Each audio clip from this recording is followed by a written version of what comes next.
Good afternoon, everyone. Good afternoon. Good afternoon. So, आज we will discuss last 10 years question papers of questions of international relations topic.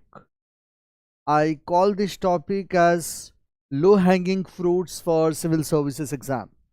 In comparison to any other topic, this particular topic can be easily covered by students, and you have more chances to get your answers correct in this particular subject as compared to any other subject for civil services exam. The reason being that questions are more or less predictable. Questions can be, you can easily measure the depth of the question by going through the last couple of years question papers. Point number one. Second, that questions are a blend of static and dynamic areas. So once you are done with all the institutions, the regional institutions, international institutions, strategic organizations, United Nations and its agencies, you will realize that questions are more or less asked from those areas only. They are only integrating dynamic part into the static part. तो आपको मान लिया Shanghai cooperation organisation के बारे में कुछ पता है, उसको डायनेमिक पार्ट से इंटीग्रेट करके वो आपसे क्वेश्चन पूछेंगे. और मैं आपके साथ जब मैं क्लासेस में भी आपके साथ डिस्कस करता था, तो I have told you this fact on a number of occasions that this particular subject for preliminary exam is a low hanging fruit. यहाँ से उतने ही क्वेश्चन पूछे जाते हैं जितने किसी भी मेन स्ट्रीम सब्जेक्ट से क्वेश्चन पूछे जाते हैं. तो even from Indian polity you will get 13-14 questions, or from any other subjects you will not get more than 13-14-15 questions. From this topic also you will get 13-14 questions almost every year. सबसे beautiful बात इन question के साथ ये है that these questions are doable, और यहाँ पर कोई एम्बिग्विटी नहीं है as compare to other subjects. बाकी सब्जेक्ट में there is a lot of subjectivity involved. तो जो ऑप्शंस आपको यूपीएससी देती है, उस ऑप्शंस पे आप ये नोटिस करेंगे कि बहुत सारी सब्जेक्टिविटीज है, and you have the probability आपके पास that be answer can may be correct, A answer may be correct, and you are not absolutely sure about the answer. But that is not the case with international relations related questions. Most of the questions are doable, most of the questions are on expected lines, and most of the questions are purely objective questions. कि आपको आता है आप answer दे देंगे, आपको नहीं आता है तो भी लॉजिक लगा करके आप आंसर दे सकते हैं. कई क्वेश्चन में मैं यहाँ पर लॉजिक यूज करूँगा, और आप रियलाइज करेंगे कि एग्जामिनर जब भी कोई क्वेश्चन लीक से हटकर पूछता है, जब भी कोई डिफरेंट टाइप ऑफ क्वेश्चन पूछता है इस सब्जेक्ट में, तो आप एक बात रियलाइज करेंगे कि एग्जामिनर उन क्वेश्चंस में हमेशा एक लूज एंड छोड़ देगा, आपके लिए एक लॉजिक छोड़ देता है कि आप लॉजिक का इस्तेमाल करके और आंसर आपको मिल जाए. ऐसा वो जानबूझ करके करता है बहुत सारे क्वेश्चंस में. मैंने ये देखा है सिविल सर्विसेज एग्जाम में कि कई सारे ऐसे क्वेश्चंस आपको मिलेंगे, those questions are really difficult questions. लेकिन अगर आप क्लोजली स्क्रूटिनाइज करेंगे उन क्वेश्चंस को, तो आप रियलाइज करेंगे दैट आउट ऑफ 3 और मे बी 4 ऑप्शंस, एक ऑप्शन ऐसा होगा जो बहुत ही लूज एंड की तरह से होगा उस क्वेश्चन में, और उसको लॉजिक के साथ बड़ी आसानी के साथ आप डिड्यूस कर पाएंगे, और वहीं से आपको पूरे क्वेश्चन का आंसर मिल जाता है. तो देखिए, कोई भी एक श्योर शॉर्ट फॉर्मूला तो नहीं होता है किसी भी सब्जेक्ट का, लेकिन फिर भी I truly believe that this subject is the low hanging fruit for civil services exam. कोई भी स्टूडेंट सीरियसली अगर इंटरनेशनल रिलेशंस के टॉपिक्स को अच्छे से प्रिपेयर कर लेता है प्रीलिम्स पॉइंट ऑफ व्यू से, तो लगभग 90% क्वेश्चन, 80% क्वेश्चन आप सॉल्व कर देंगे. If not 90% question, then 80% questions are easily doable. अब आपको करना क्या है इस टॉपिक से related? I will be covering all the topics of all the questions of last 10 years. आपके पार्ट पर यह काम रहेगा खुद से कि आपको अगर मौका मिलता है, जब आप करंट अफेयर्स पढ़ रहे हैं, करंट अफेयर्स में सपोज आपके सामने एक्सपोर्ट कंट्रोल रिजीम से रिलेटेड कोई नोट आया है, आपको वो पता होना चाहिए. जैसे मैं स्टूडेंट से हमेशा डिस्कस करता हूँ और मैं उनसे कहता हूँ कि जो भी मेजर थीम है जो अभी वर्ल्ड में चल रहा है, वहां से रिलेटेड क्वेश्चन वो जरूर पूछते हैं। अगर मान लिया कोई एक इंस्टीट्यूशन लगातार न्यूज में है, उससे रिलेटेड क्वेश्चन वो आपसे पूछ लेंगे। कोई एक पर्टिकुलर लोकेशन न्यूज में है, उससे रिलेटेड क्वेश्चन वो आपसे पूछ लेंगे। अब 2022 में I was expecting that in the next couple of years they may ask question, location based question from Ukraine itself. Last year इन्होंने यूक्रेन से रिलेटेड 2 क्वेश्चन पेपर में पूछे। अगर कोई भी एक स्मार्ट बच्चा होगा जिसको ये पता होगा कि कैसे न्यूज बेस्ड इवेंट से क्वेश्चन को निकाला जा सकता है, वो बच्चा क्वेश्चन पिक कर लेगा। When Russia Ukraine war started, तो उस वॉर में सबसे बड़ा चैलेंज ये हुआ था, वॉर में सबसे इंटरेस्टिंग बात ये थी that a number of important locations were there. बहुत सारे ऐसे लोकेशंस थे जिन लोकेशंस को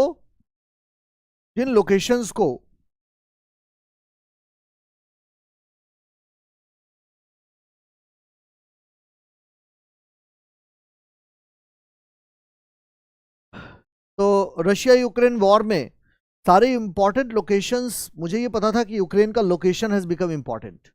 मुझे ये भी पता था कि रशिया ने जिन जिन यूक्रेन के एरियाज में रेफरेंडम्स किए हैं वो लोकेशन के पॉइंट ऑफ व्यू से, एग्जामिनेशन के पॉइंट ऑफ व्यू से इंपॉर्टेंट है, और वहां से question in the next couple of years में be asked.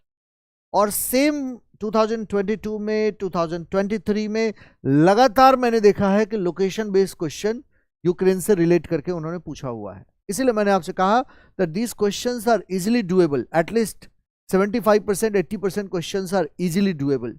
Give me 10-20 seconds time, I need to fix something and then I will come back to you.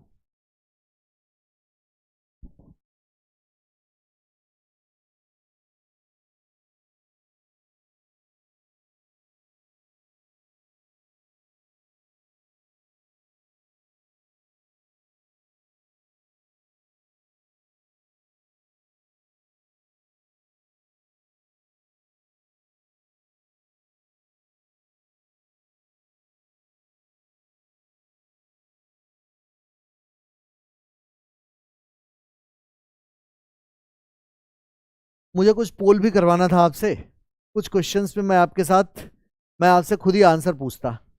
तो basically I wanted to know whether you know about the things और not.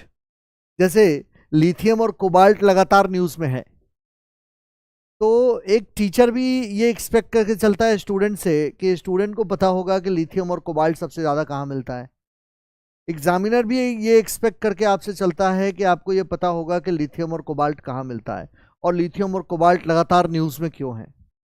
तो late us begin with the question. First question last year का question था, 2023 का। तो हम लोग 2023 से आगे मूव करेंगे, 2023, 22, 21 likewise. The first question was that about 3/4 of the world's cobalt, a metal required for the manufacture of batteries for electric motor vehicles, is produced by. अब यहाँ 2 बड़े इंटरेस्टिंग फैक्ट्स हैं। पहला तो you need to know about cobalt, और दूसरा you need to know about, apart from cobalts, आपको ये भी पता होना चाहिए कि लिथियम सबसे ज़्यादा दुनिया में कहाँ मिलता है। इन 2 इवेंट्स के बारे में, 2 फैक्ट्स के बारे में आपको पता होना चाहिए।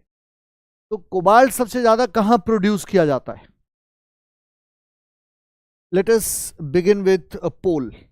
आपके पास 30 सेकेंड का टाइम है। I am starting a poll, A, B, C and D।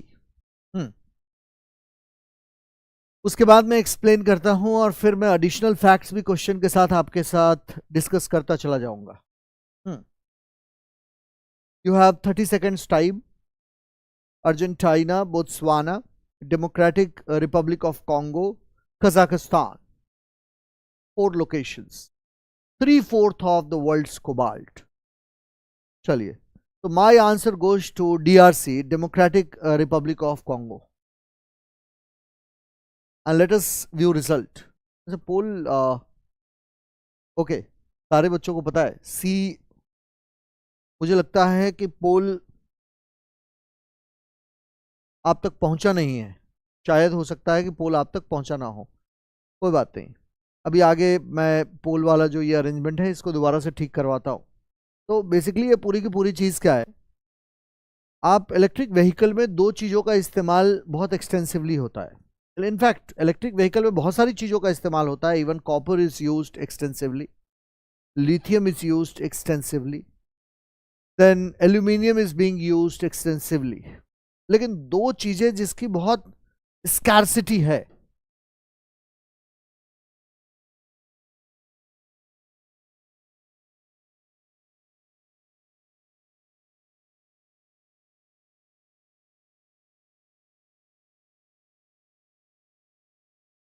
चलिए, तो टू थिंग्स, वन lithium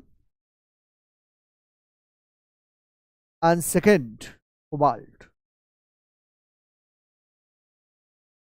ये सबसे स्कैर्स रिसोर्सेस है।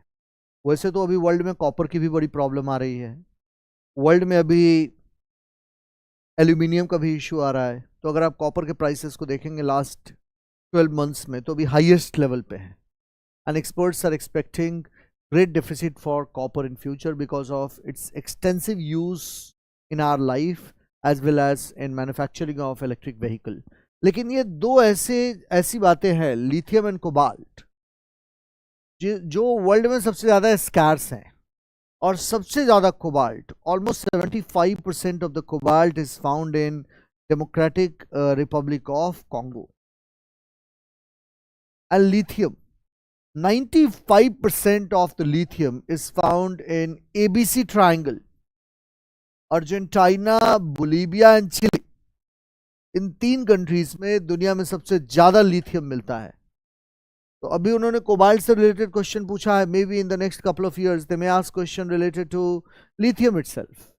लिथियम का एक बहुत बड़ा रिजर्व भी हिंदुस्तान में मिला, जम्मू के रियासी डिस्ट्रिक्ट में। So that is why lithium becomes very important. Lithium is another scarce material for electric vehicle।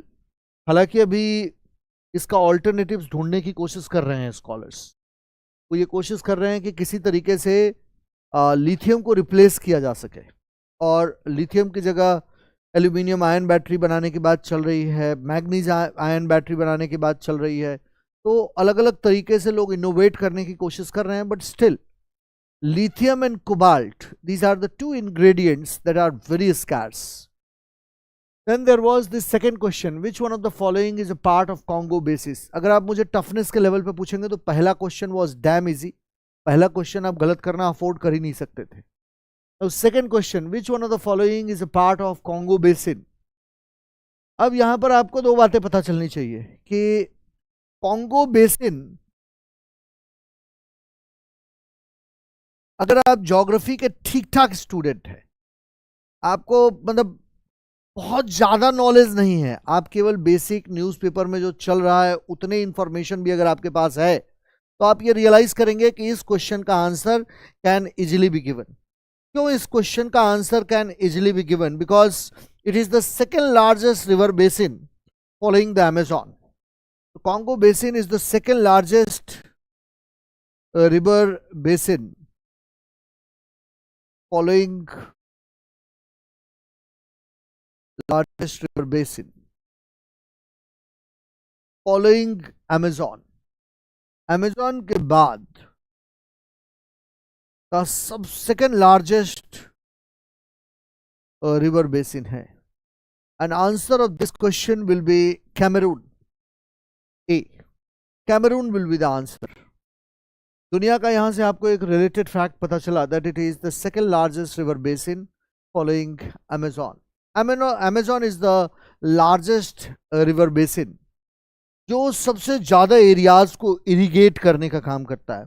तो Congo basin, it encompasses a number of countries and Congo basin is spanning over area of 3.4 square kilometres.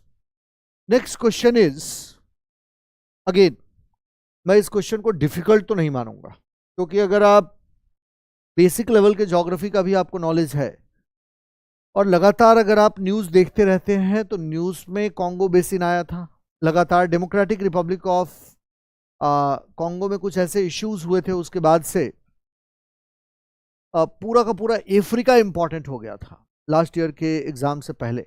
और वैसे भी अगर आप NCERT पढ़ेंगे तो आपको NCERT में you will come across this fact a number of times.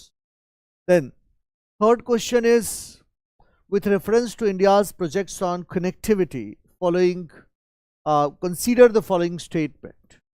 तो 2023 का क्वेश्चन है. First one is east west corridor under golden quadrilateral project Dibrugarh and Surat connects. पहला पॉइंट, क्या ये डिब्रूगढ़ और सूरत को कनेक्ट करता है? Point number 1. दूसरा, क्या ये project trilateral highway connects Moreh in Manipur and Chiang Mai in Thailand via Myanmar, and then Bangladesh, China, India, Myanmar economic corridor connects Varanasi in Uttar Pradesh with Kunming in China? Nahi.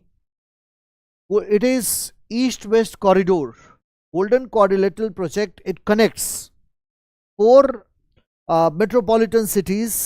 Atal Bihari Vajpayee के समय में सबसे पहले the idea of golden quadrilateral was conceived. So originally it was golden quadrilateral was conceived during the prime ministership of Atal Bihari Vajpayee. It connects 4 metropolitan cities, namely Delhi, Mumbai, Kolkata and Chennai. And east-west corridor is a part of this golden quadrilateral project which connects 1. Silchar in Assam to Porbandar in Gujarat. So it truly connects Assam and Gujarat, but not Dibrugarh and Surat. Rather it connects Silchar in Assam and Porbandar in Gujarat. अगर ये statement आप मेरे से पूछेंगे क्या ये मुश्किल statement है? नॉट वेरी डिफिकल्ट, लेकिन इस स्टेटमेंट में चैलेंज है इस पर्टिकुलर स्टेटमेंट में. वैसे अगर ईस्टर्न वेस्टर्न कॉरिडोर आपको पता है, आपने उसके बारे में सुना है, आप इंटरनेट पर उसका लोकेशन देखेंगे, so you will get to know that it also connects Silchar in Assam and Porbandar in Gujarat. Now second part of the question जो लगातार पूरे साल भर में न्यूज में था, वो क्वेश्चन क्या था? वो क्वेश्चन था trilateral highway connects Moreh in Manipur and Chiang Mai in Thailand. That is not true. In fact अगर आप ट्राइलेटरल हाईवे को देखेंगे तो लगातार ट्राइलेटरल हाईवे न्यूज में है, और केवल लास्ट ईयर न्यूज में नहीं था trilateral highway. Trilateral highway since 2017 it has been consistently into news. हर साल न्यूज में है trilateral highway. It connects Moreh in Manipur, Moreh, then Myanmar, and then it will end at Mae-Sot in Thailand. Mae-Sot in Thailand. तो अगर कोई भी connectivity projects आपको मिलता है तो सबसे पहले आप ये देखते हैं कि वो कहाँ से शुरू होता है और कहाँ पर एंड होता है. अगर उतना भी इंफॉर्मेशन आपके पास है तो इस क्वेश्चन का आंसर बहुत ही आसानी के साथ दिया जा सकता था कि ये थाईलैंड में Mae-Sot पे ये खत्म होता है. और तीसरा, इस पर्टिकुलर रोड को हम लोग कोलकाता टू कुनमिंग भी बोलते हैं. This road is also called as K2K road और कोलकाता टू कुनमिंग रोड. ये कनेक्ट किसको किसको करता है? तो ये कनेक्ट करता है Kolkata, then Kolkata, then Chittagong,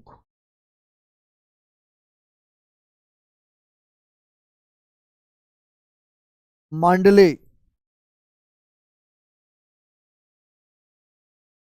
and finally it connects Kunming.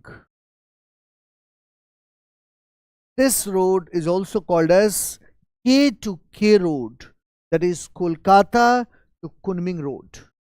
BCIM corridor का ये पार्ट है और इसको कोलकाता टू कुनमिंग रोड भी बोलते हैं. So it does not connect Varanasi. Varanasi का इसमें कोई रोल नहीं है. ये कोलकाता और कुनमिंग को कनेक्ट करता है रादर देन वाराणसी को. अब आप कहेंगे क्या ये एक मुश्किल स्टेटमेंट है? बिल्कुल नहीं. ये स्टेटमेंट लगातार न्यूज में है और आज से न्यूज में नहीं है. ये लास्ट 10 ईयर से न्यूज में है और हर साल न्यूज में रहता है. तो इंटरनेशनल रिलेशंस में आपको एक बातें समझ में आ जाएंगी कि जो चीज़ 2-3 साल पहले न्यूज में है वो चीज़ दोबारा से रिपीट होगा 2-3 साल के बाद. अगर आपने एक बार इस टॉपिक को प्रिपेयर कर लिया है तो ये टॉपिक आपका प्रिपेयर हो जाएगा। इस टॉपिक से रिलेटेड एक सबसे बड़ा मिथ पता है क्या है? सबसे बड़ा मिथ ये है कि लोग ये सोचते हैं कि करंट अफेयर्स के जरिए, करंट अफेयर्स के थ्रू ये टॉपिक हमारा प्रिपेयर्ड होगा। करंट अफेयर्स आपको हेल्प करेगा, लेकिन अगर आपने एक बार ही बैकग्राउंड इंफॉर्मेशन जान लिया इस टॉपिक में, once you know about the background of the topic, अभी क्वेश्चन को अगर रिवॉल्व होना है तो उसी के आसपास क्वेश्चन रिवॉल्व होता है। That is how it works. इसी तरीके से ये काम करता है पूरा का पूरा सिस्टम। आपको अगर एक बार ये पता है कि अच्छा बीसीआईएम कॉरिडोर, बीसीआईएम कॉरिडोर आज से नहीं चल रहा है, बीसीआईएम कॉरिडोर 2015 से चल रहा है, न्यूज में है और हर साल न्यूज में रहता है। कोलकाता टू कुनमिंग की बात आज से नहीं चल रही है, वो लास्ट 7-8 ईयर्स से वो बात चल रही है और हर साल न्यूज में रहता है। ये जो ट्राइलेटरल हाईवे है इसकी बात आज से नहीं चल रही है, लगातार ये बात चल रहा है कि किस तरीके से पूरे नॉर्थ ईस्टर्न स्टेट्स को हम साउथ ईस्ट एशिया से कनेक्ट कर सकते हैं। इसलिए इंपॉर्टेंट हो गया है, लास्ट 7-8 ईयर्स से ये इंपॉर्टेंट है क्वेश्चन। ये लास्ट 2-3 सालों में इसलिए इंपॉर्टेंट हो गया है because Japan has evinced interest in the development of infrastructure in north eastern states. क्योंकि जापान ने यह कहा है कि इंडो पैसिफिक रीजन का convergence point north eastern states will become. Japan का ऐसा मानना है कि पूरे इंडो पैसिफिक रीजन का north eastern states will be the convergence point, और नॉर्थ ईस्टर्न स्टेट्स के जरिए पूरे के पूरे इंडो पैसिफिक रीजन को कनेक्ट किया जा सकता है। तो लगातार वो इंफ्रास्ट्रक्चर डेवलपमेंट में मनी पंप कर रहे हैं। और इस प्रोजेक्ट का जो ओरिजिनल आइडिया था, this project was originally conceived not today, ये प्रोजेक्ट ओरिजिनली कंसीव किया गया था वे बैक इन 2012 और मे बी 2013, और तब से ये प्रोजेक्ट चल रहा है। But they asked question in 2023। तो इसीलिए ये कहना फालतू की बात होगी कि आपने अभी करंट अफेयर से कोई चीज पढ़ी और वो पेपर में आ जाना है। आपके पास अगर बैकग्राउंड इंफॉर्मेशन है, इस टॉपिक को तैयार करना क्यों आसान है?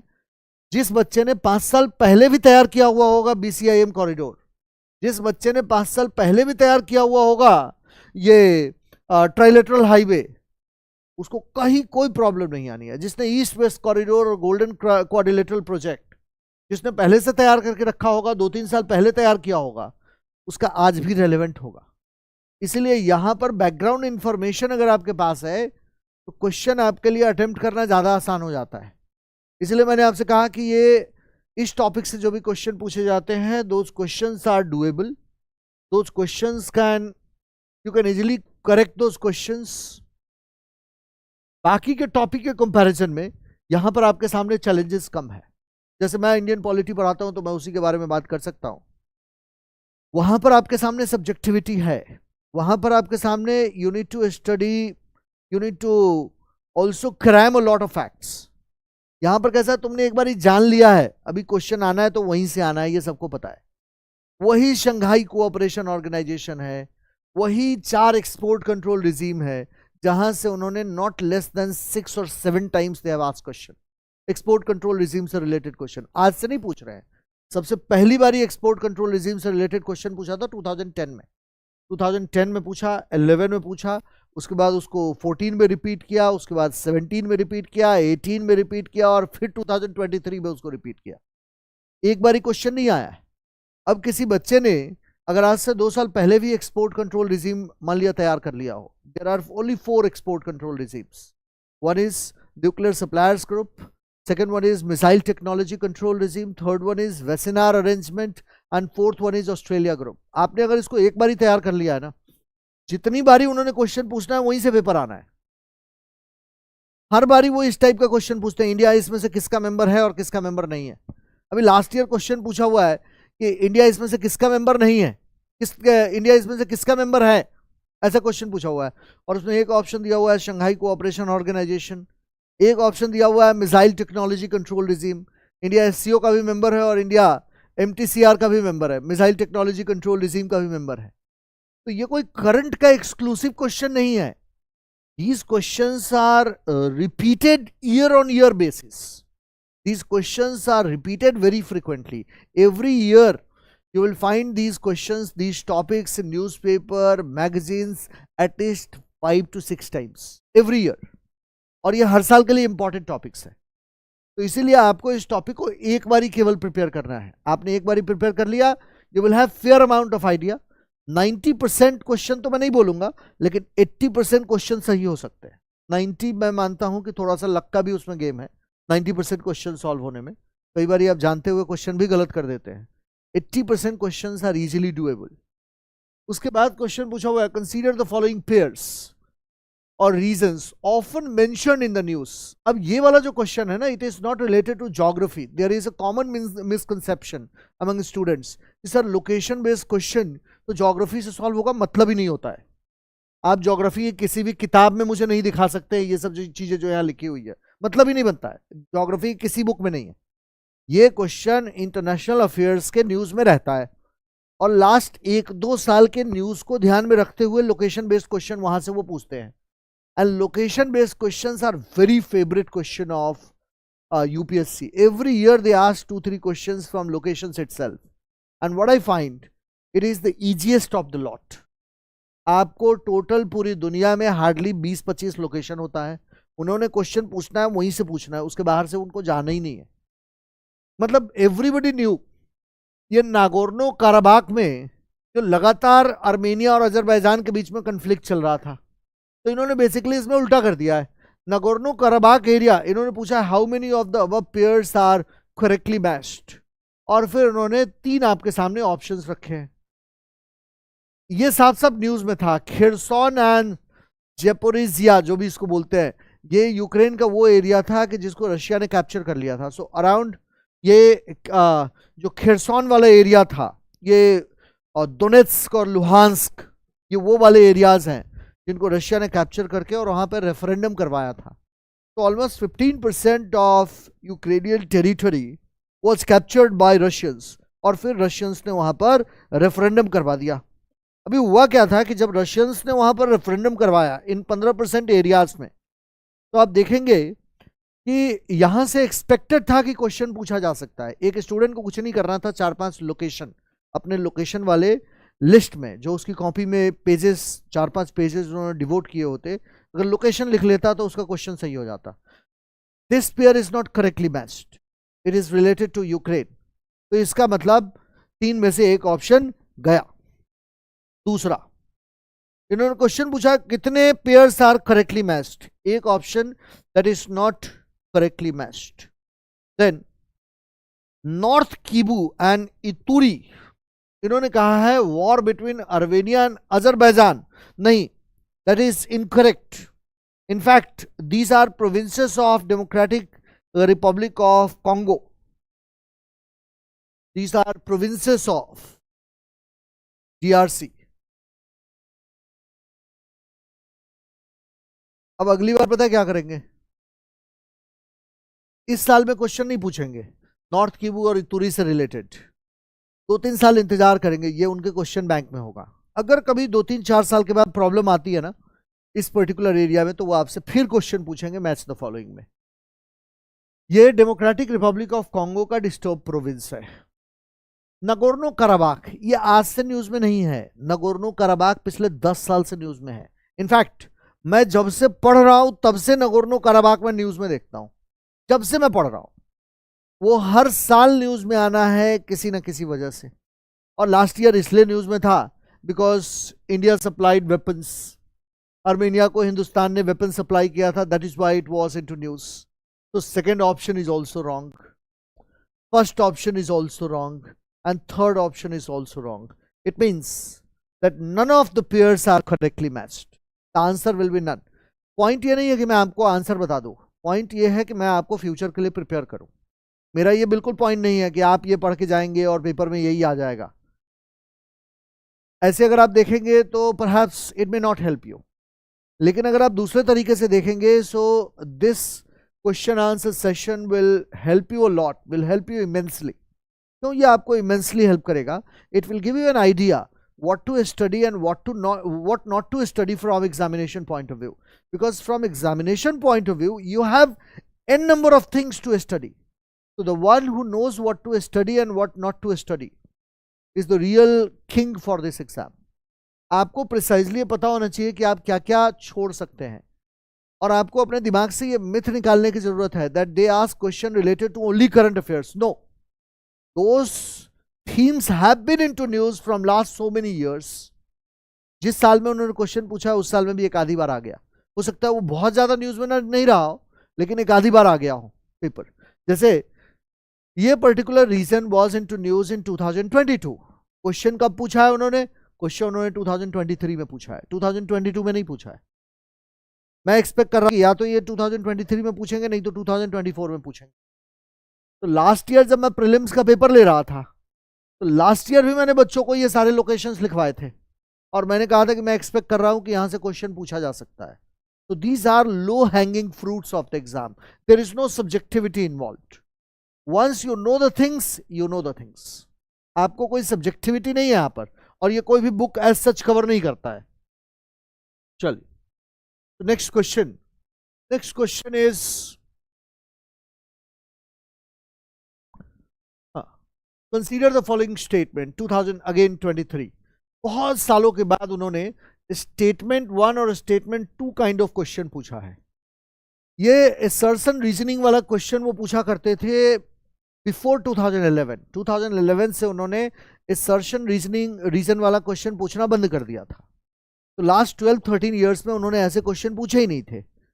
ये क्वेश्चन तब भी बहुत मुश्किल क्वेश्चन स्टूडेंट मानते थे जहां पर सब्जेक्टिविटी इन्वॉल्व होता था. यहां पर सब्जेक्टिविटी इन्वॉल्व नहीं है, इसलिए यहां पर आसान है.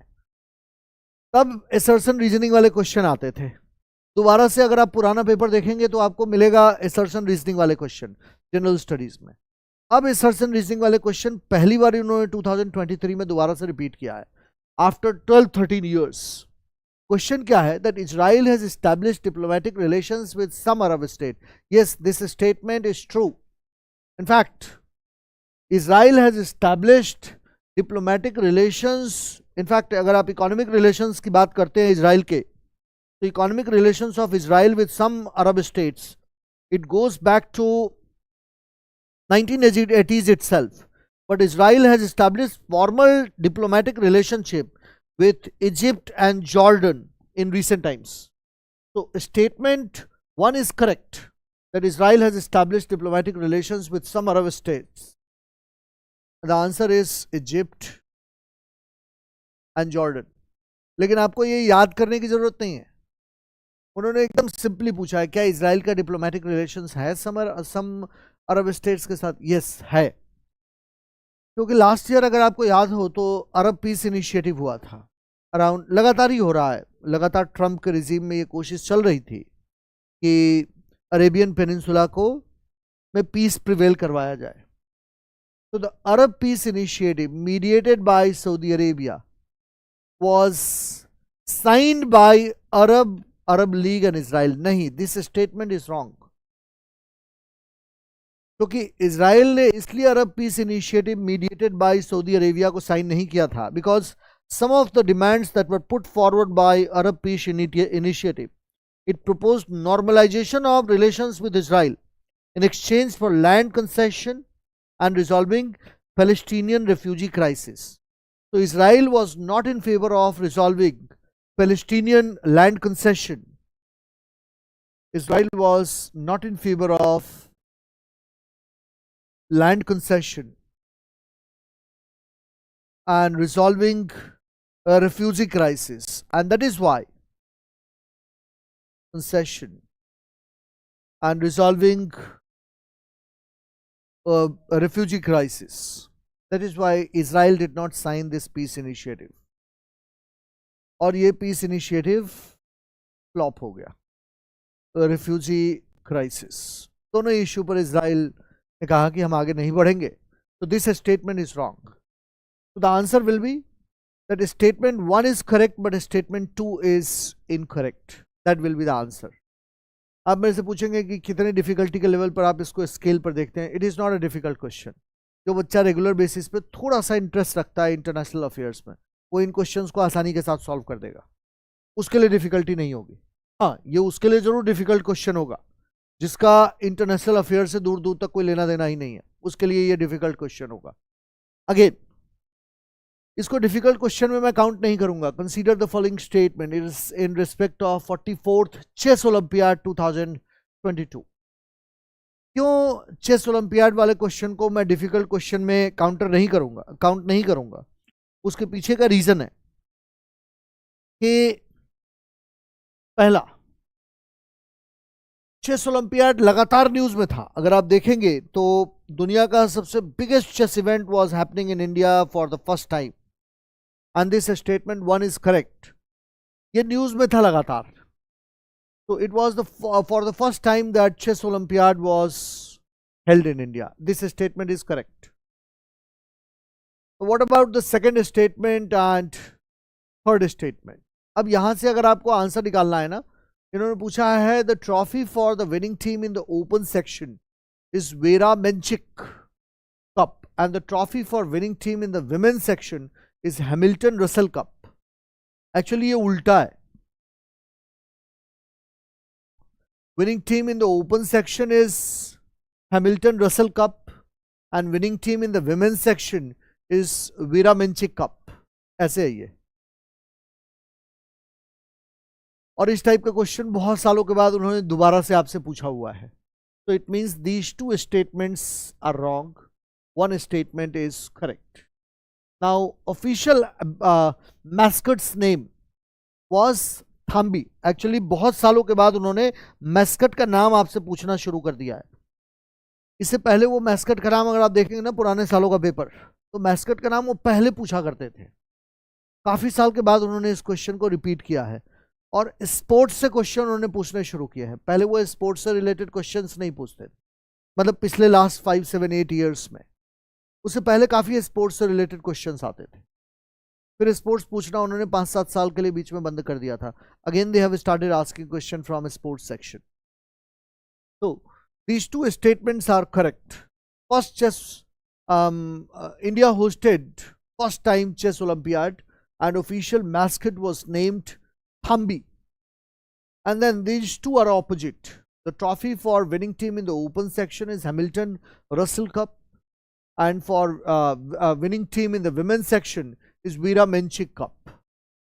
So only two will be the correct answer.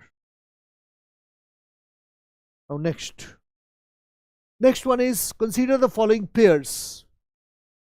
Areas of conflict mentioned in the news country where it is located. Obviously Donbas. अगर तुम डोनबास देखोगे, डोनबास कहाँ है? लगातार न्यूज में है, यूक्रेन में है डोनबास। यही तो मैं आपको बता रहा था कि 2022 में वॉर स्टार्ट हुआ था। कोई एक स्मार्ट बच्चा होगा तो उसने वहीं पे सारे लोकेशंस लिख लिया होगा। टोटल 10-15 लोकेशंस थे जो डेली न्यूज में आ रहे थे और उसी से रिलेटेड क्वेश्चन पूछा हुआ है उन्होंने 2023 में आकर के। अब आप कहेंगे कि सर इतना लंबा याद रखना होगा क्या? नहीं, इतना लंबा याद नहीं रखना है आपको। बेसिकली एक बार ही प्रिपेयर कर लेना है और इस मिथ से दूर रहना है कि केवल करंट से क्वेश्चन आते हैं यहाँ पर। That is not true.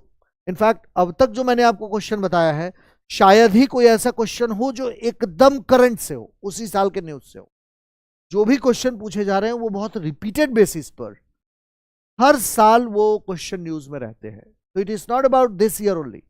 वो अगले साल भी न्यूज में है, उसके बाद भी न्यूज में है। कई क्वेश्चन तो 7-8 साल से न्यूज में है। And then finally they ask question in 2023। तो first one is first option Donbas. ये रशिया यूक्रेन वॉर में यूक्रेनियन एरिया है, यूक्रेन। काचिन, ये काचिन एरिया म्यांमार में है और यहां पर एक इंसर्जेंट ग्रुप ऑपरेट करता है। Name of this insurgent group is काचिन independent army, which is supposed to be supported by China. So Kachin Independent Army and NSCN Khaplang, National Socialist Council of Nagaland, they were in close cooperation with each others. समझ रहे हो मेरी बात? लगातार 3-4 साल से ये news में था that NSCN Khaplang and Kachin Independent Army supported by China, they are in close contact with each others. And they are also into drug trade with each others. वहां पर जो नॉर्थ ईस्टर्न एरिया है हिंदुस्तान का, India is on the edge of golden triangle region. दुनिया में जो drug producing areas है, 3 major drug producing areas. एक तो उधर मेक्सिको और कोलंबिया वाला एरिया, दूसरा अफगानिस्तान और पाकिस्तान वाला एरिया, और तीसरा म्यांमार, लाओस और Thailand. This is what is called as golden triangle region. India is on the edge of golden triangle region. and drugs enter into India through bordering town of Moreh in Manipur. तो ये कोई आज से news में नहीं है Kachin. Kachin it has been into news in the last 3-4-5 years. कोई एक साल में न्यूज में नहीं है. ये सबसे बड़ी फालतू बात है ये कि नहीं अभी न्यूज में है. ये पिछले 5 साल से न्यूज में है काचिन. इंटरनल सिक्योरिटी पढ़ाते समय मैंने स्टूडेंट को काचिन इंडिपेंडेंट आर्मी के बारे में वहां भी बताया हुआ है. जब मैं इंडिया का बॉर्डर मैनेजमेंट डिस्कस कर रहा था, स्पेशली इंडियो म्यांमार बॉर्डर, तो then I discuss about Kachin independent army. North east में इंसर्जेंसी डिस्कस करते समय भी मैंने काचिन इंडिपेंडेंट आर्मी डिस्कस किया है. तो काचिन this area is into Myanmar. समझ गए मेरी बात? तो this statement is also wrong. This location is also wrong. जो इथियोपिया में लिखा हुआ है, पहला सीरिया में लिखा हुआ है डोनबास, और दूसरा इथियोपिया में लिखा हुआ है. These two are wrong. And then you have third one is Tigray. Tigray is also incorrectly matched, क्योंकि Tigray is in Ethiopia and not in north Oman. It is in Ethiopia. So these three statements, these three locations are not correctly matched. So it means the answer will be none. अगर आप मेरे से पूछेंगे कि difficulty के scale पे कहाँ है ये, आसान क्वेश्चन है ये. कोई भी स्मार्ट बच्चा जो रेगुलर बेसिस पर, जिसको पता है कि दुनिया में क्या चल रहा है, जिसका थोड़ा सा इंटरेस्ट है पूरे वर्ल्ड में, वो बच्चा आसानी के साथ इस क्वेश्चन को सॉल्व कर देगा. अब आप मेरे से कहेंगे सर ये लोकेशन का क्वेश्चन सॉल्व करने के लिए ज्योग्राफी की किताब पढ़ूं क्या? ज्योग्राफी की किताब में तुम्हें कहीं कुछ नहीं मिलेगा. मतलब ही नहीं अगर तुम मुझे दिखा दो ज्योग्राफी की बुक में कि इसमें से कुछ भी कहीं भी लिखा हुआ हो. और स्टूडेंट क्या सोचते हैं कि नहीं लोकेशन वाले क्वेश्चन के लिए मेरी ज्योग्राफी अच्छी होनी चाहिए. It has got nothing to do with geography. It has got to do everything with the international events. आपको उन इवेंट्स को ध्यान में रखना है. That is how it works. समझ रहे हो मेरी बात? चलिए,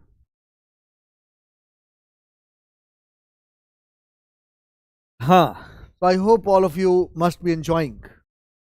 चलिए जल्दी बताइए. प्रद्युमन ने कहा उड़ता पंजाब फ्रॉम नॉर्थ वेस्टर्न. बिल्कुल सही, एकदम सही पकड़े प्रद्युमन. Very smart. शिवाशीष ने क्या लिखा है? Shivashish is my student. Shivashish मेरे ऑप्शनल के स्टूडेंट हैं. चलिए, so you must be enjoying this whole thing, whole session. इस सेशन से आपके लिए ना बड़ा मतलब बहुत सारे आइडियाज मिलेंगे कि मेरे को करना कैसे है इंटरनेशनल इवेंट. मार्केट में बहुत मिथ है इस टॉपिक को लेकर. पता है आपको हर बंदा क्या बोलेगा जो सिविल सर्विसेज की तैयारी करता है? नहीं करंट अफेयर से ही आते हैं ये सारे क्वेश्चन. आज तक करंट से क्वेश्चन नहीं आया है. आज तक जो क्वेश्चन आया है वो हर साल न्यूज में है. It is not about this year और दैट ईयर. अब इंटरनेशनल इंस्टीट्यूशन, एक बात बताओ, हर साल न्यूज में रहेगा नहीं रहेगा? जो अगर तुम मेरे से बात करोगे एससीओ से रिलेटेड कुछ ना कुछ तो न्यूज में रहेगा हर साल. अगर तुम देखोगे तो मतलब किसी न किसी ऑर्गेनाइजेशन, चारों एक्सपोर्ट कंट्रोल रिजीम्स हैं, वो कभी ना कभी तो साल में न्यूज में रहने ही है. तो इसलिए उसका करंट से क्या लेना देना, वो तो हर साल न्यूज में है. मैं तो उसको स्टैटिक का पार्ट मानूंगा.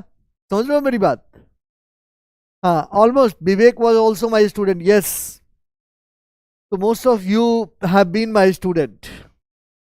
चलिए आगे बढ़ा जाए. चलिए आगे बढ़ते हैं हम लोग.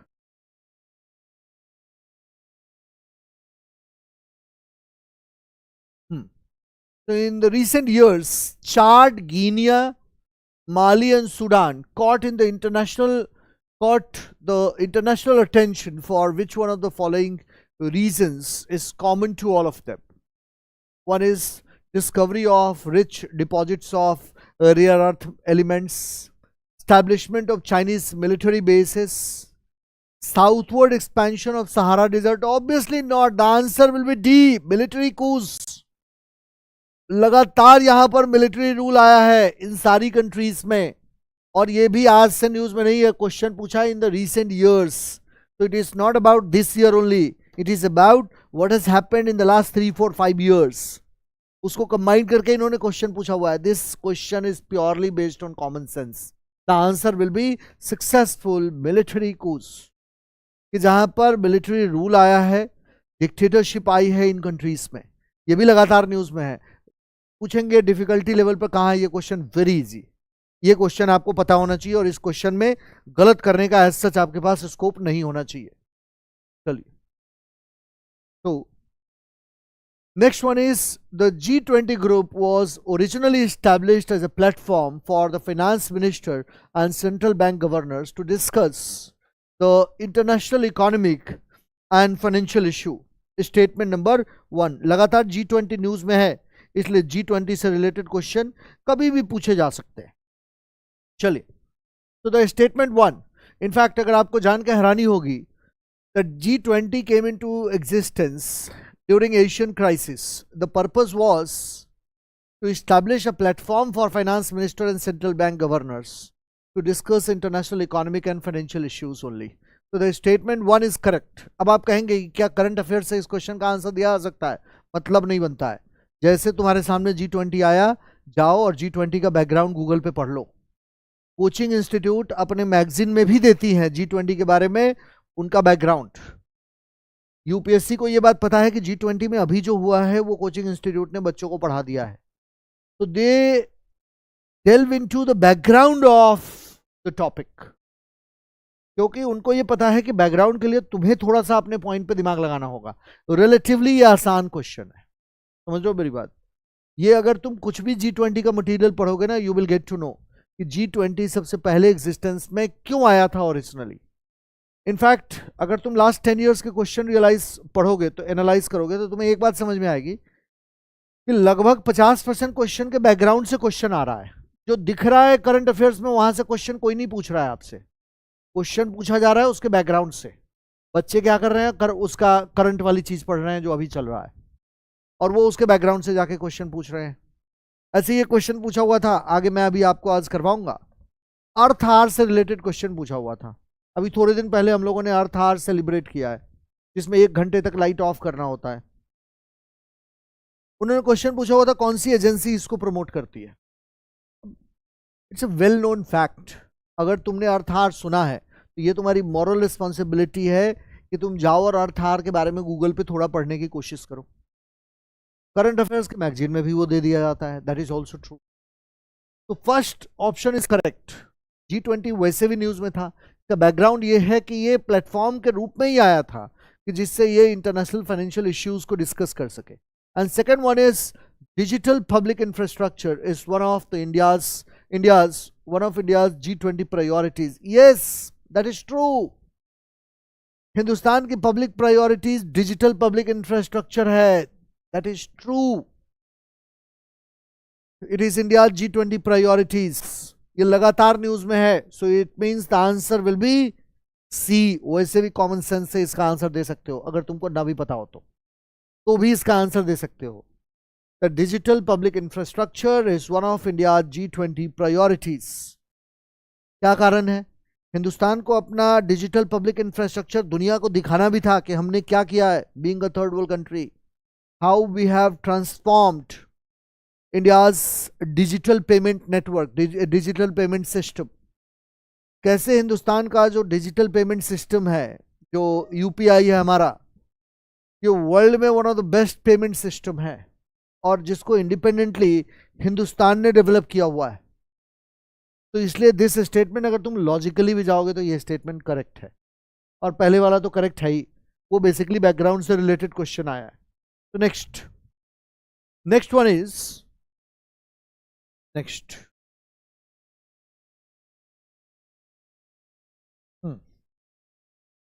Consider the following statement. Statement 1. Switzerland is one of the leading exporters of gold in terms of value. Switzerland is one of the leading exporters. Yes, the answer is correct. Why? Because last year Switzerland exported around $85 billion worth of gold. And statement 2, Switzerland has the second largest gold reserve in the world. That is not true. It doesn't have the second largest gold reserve in the world. So this statement is not correct. In fact, Switzerland करता क्या है, वो पूरी दुनिया से gold लेकर के और उनकी इम्प्योरिटीज को दूर करके उनको एक्सपोर्ट करके बेच देता है। तो गोल्ड को इम्प्योरिटीज के साथ जब वो खरीदता है तो उसकी कीमत कम होती है, उसकी इम्प्योरिटीज को रिमूव करके जब वो बेचता है उसकी कीमत ज्यादा होती है। तो स्विट्जरलैंड, लास्ट ईयर जो स्विट्जरलैंड का एक्सपोर्ट था वो था $85 बिलियन का, मोर देन $85 बिलियन का। तो the statement 1 is correct. Question मेरे से पूछोगे टफनेस के टर्म में, not a difficult question. Second question का answer, Switzerland has the second largest gold reserves in the world. This statement is not correct. It doesn't have the second largest. It is one of the biggest exporters, but it doesn't have the largest gold reserves in the world. One of the largest gold reserves in the world. So this statement is incorrect.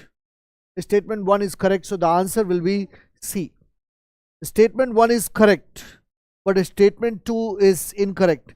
Actually assertion region में आप सबसे ज़्यादा पता है फंसते कहाँ हैं?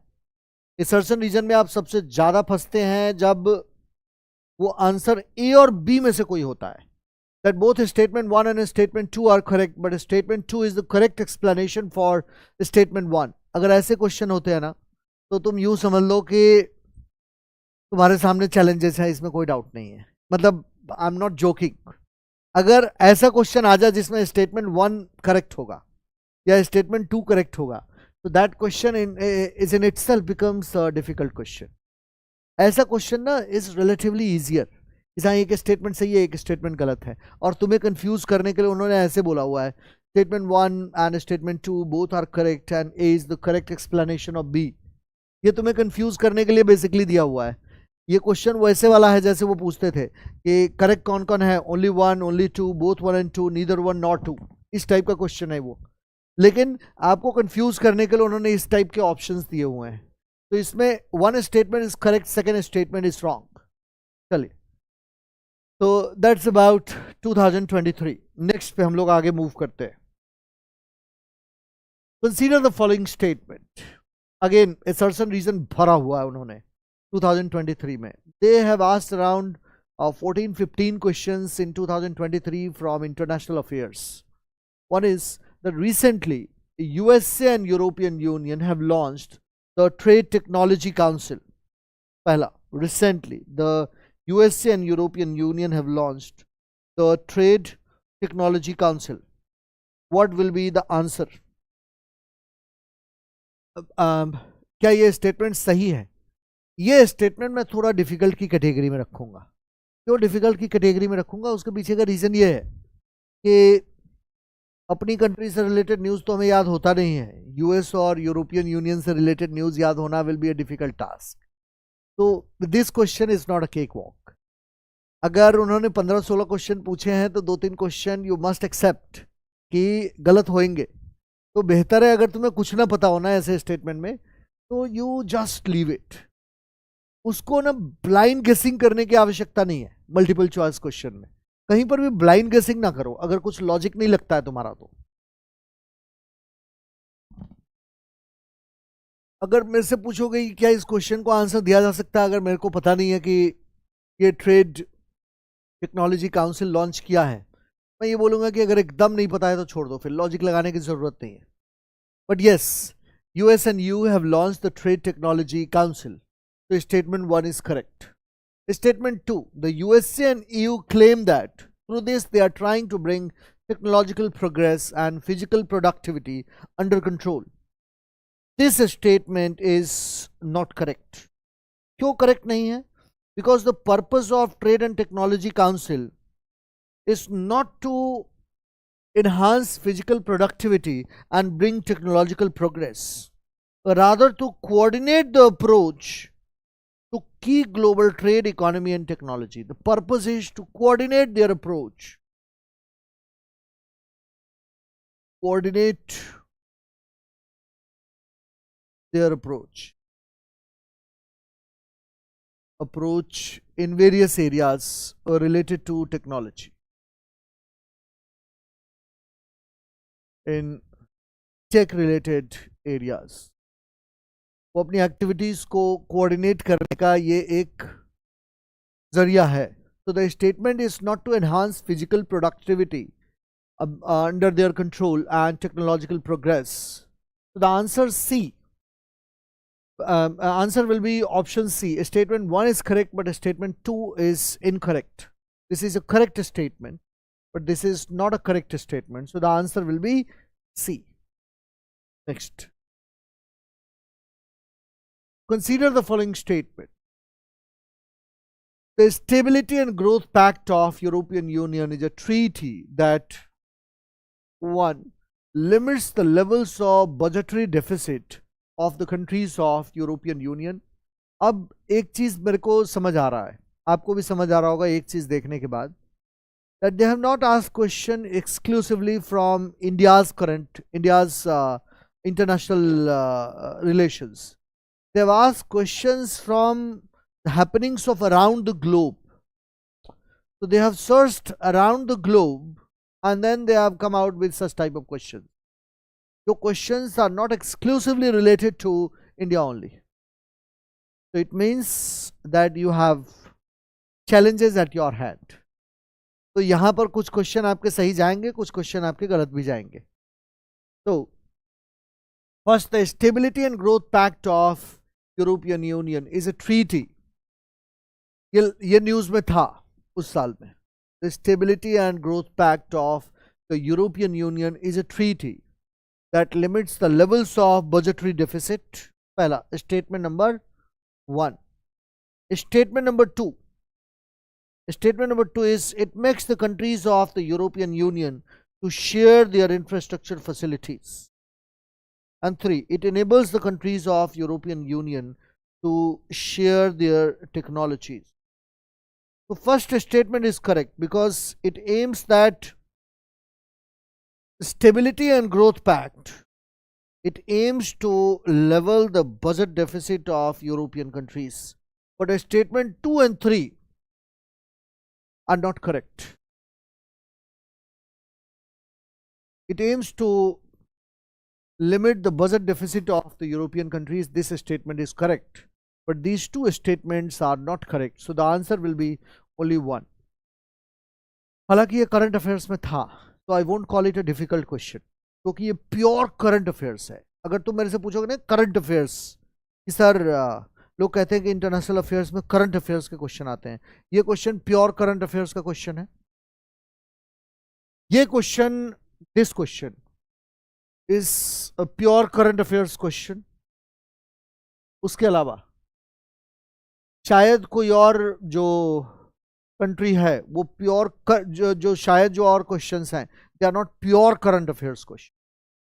मतलब अब तक जो हमने क्वेश्चन देखे हैं 13-14 क्वेश्चंस, उसमें से कुछ क्वेश्चंस अराउंड 1 और 2 क्वेश्चंस आपको सीधे सीधे प्योर करंट अफेयर्स के क्वेश्चंस मिले हैं. बाकी क्वेश्चन आपको प्योर करंट अफेयर्स के क्वेश्चन नहीं मिले हैं.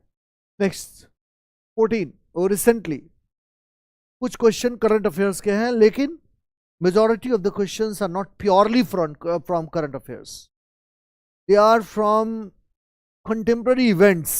वो current affairs नहीं है, they are contemporary affairs, not current affairs. Current affairs और contemporary affairs में there is a difference. Current affairs मतलब जो अभी last 12 months में हुआ है. Contemporary affairs, it goes beyond 12 months period and they may ask question from the events of last 3-4 years. उसको contemporary affairs बोलेंगे. तो all other questions were based on contemporary affairs. अब आप मेरे से कहेंगे सर मैं कैसे प्रिपेयर करूंगा contemporary affairs? वो हर साल न्यूज़ में आ रहा है. वो मान लिया आज न्यूज़ में आया है, वो नेक्स्ट ईयर फिर आएगा न्यूज़. वो आज से 4-5 साल के बाद फिर न्यूज़ में आएगा. That is why I call such question as contemporary affairs question. They are not purely current affairs questions. But these two questions were purely current affairs questions. So next, recently all the countries of United Nations have adopted. एक बात हमेशा याद रखना, the moment you come across any such term like all the countries, be very careful. समझ रहे हो मेरी बात? क्यों बहुत ज़्यादा केयरफुल होने की ज़रूरत है? The moment you come across any such a statement like all the countries. Now the moment you say all the countries, वहीं पर there are challenges. क्यों there are challenges? क्योंकि वैसे भी हमारा लॉजिक क्या कहता है that all the countries of UN have adopted the first ever compact for international migration, the global compact for safe, orderly and regular migration. It will not be a correct statement. हमारा logic क्या कहता है? Migration पर क्या सारी countries के बीच में कभी भी कंसेंसस डेवलप हो सकता है? थोड़ा सा दिमाग यूज करके देखो, लॉजिक यूज करके देखो, and you will come across such questions that in case of migration you will never have a consensus at global level or near perfect consensus at global level. It's a very difficult task to arrive at such a consensus. The world is not a fair place. दुनिया इतनी अच्छी नहीं है कि दुनिया की सारी 200 के आसपास कंट्रीज है और सारी countries all those which are members of United Nations वो किसी एक बात को लेकर के अग्री हो जाएंगे, and that too related to migration. It will not be possible. समझ रहे हो मेरी बात? तो स्टेटमेंट 1 अगर हम लॉजिक वाइज देखते हैं, अब आप कहेंगे कि अगर ये डिफिकल्ट क्वेश्चन है तो एग्जामिनर ने इसको आसान कैसे बना दिया है? एग्जामिनर ने तुम्हारे लिए लूज एंड छोड़ दिया है. एग्जामिनर ने ये लिख करके that recently all the countries of UN have adopted the first ever compact for international migration, the compact for safe, orderly and regular migration. Second, the objective and commitment is stated in the GCM, Global Compact for Safe, Orderly and Regular Migration, are binding on the UN member countries. ऐसा कोई भी commitment can never be the binding on the member countries. समझ रहे हो मेरी बात? Logic भी यही कहता है.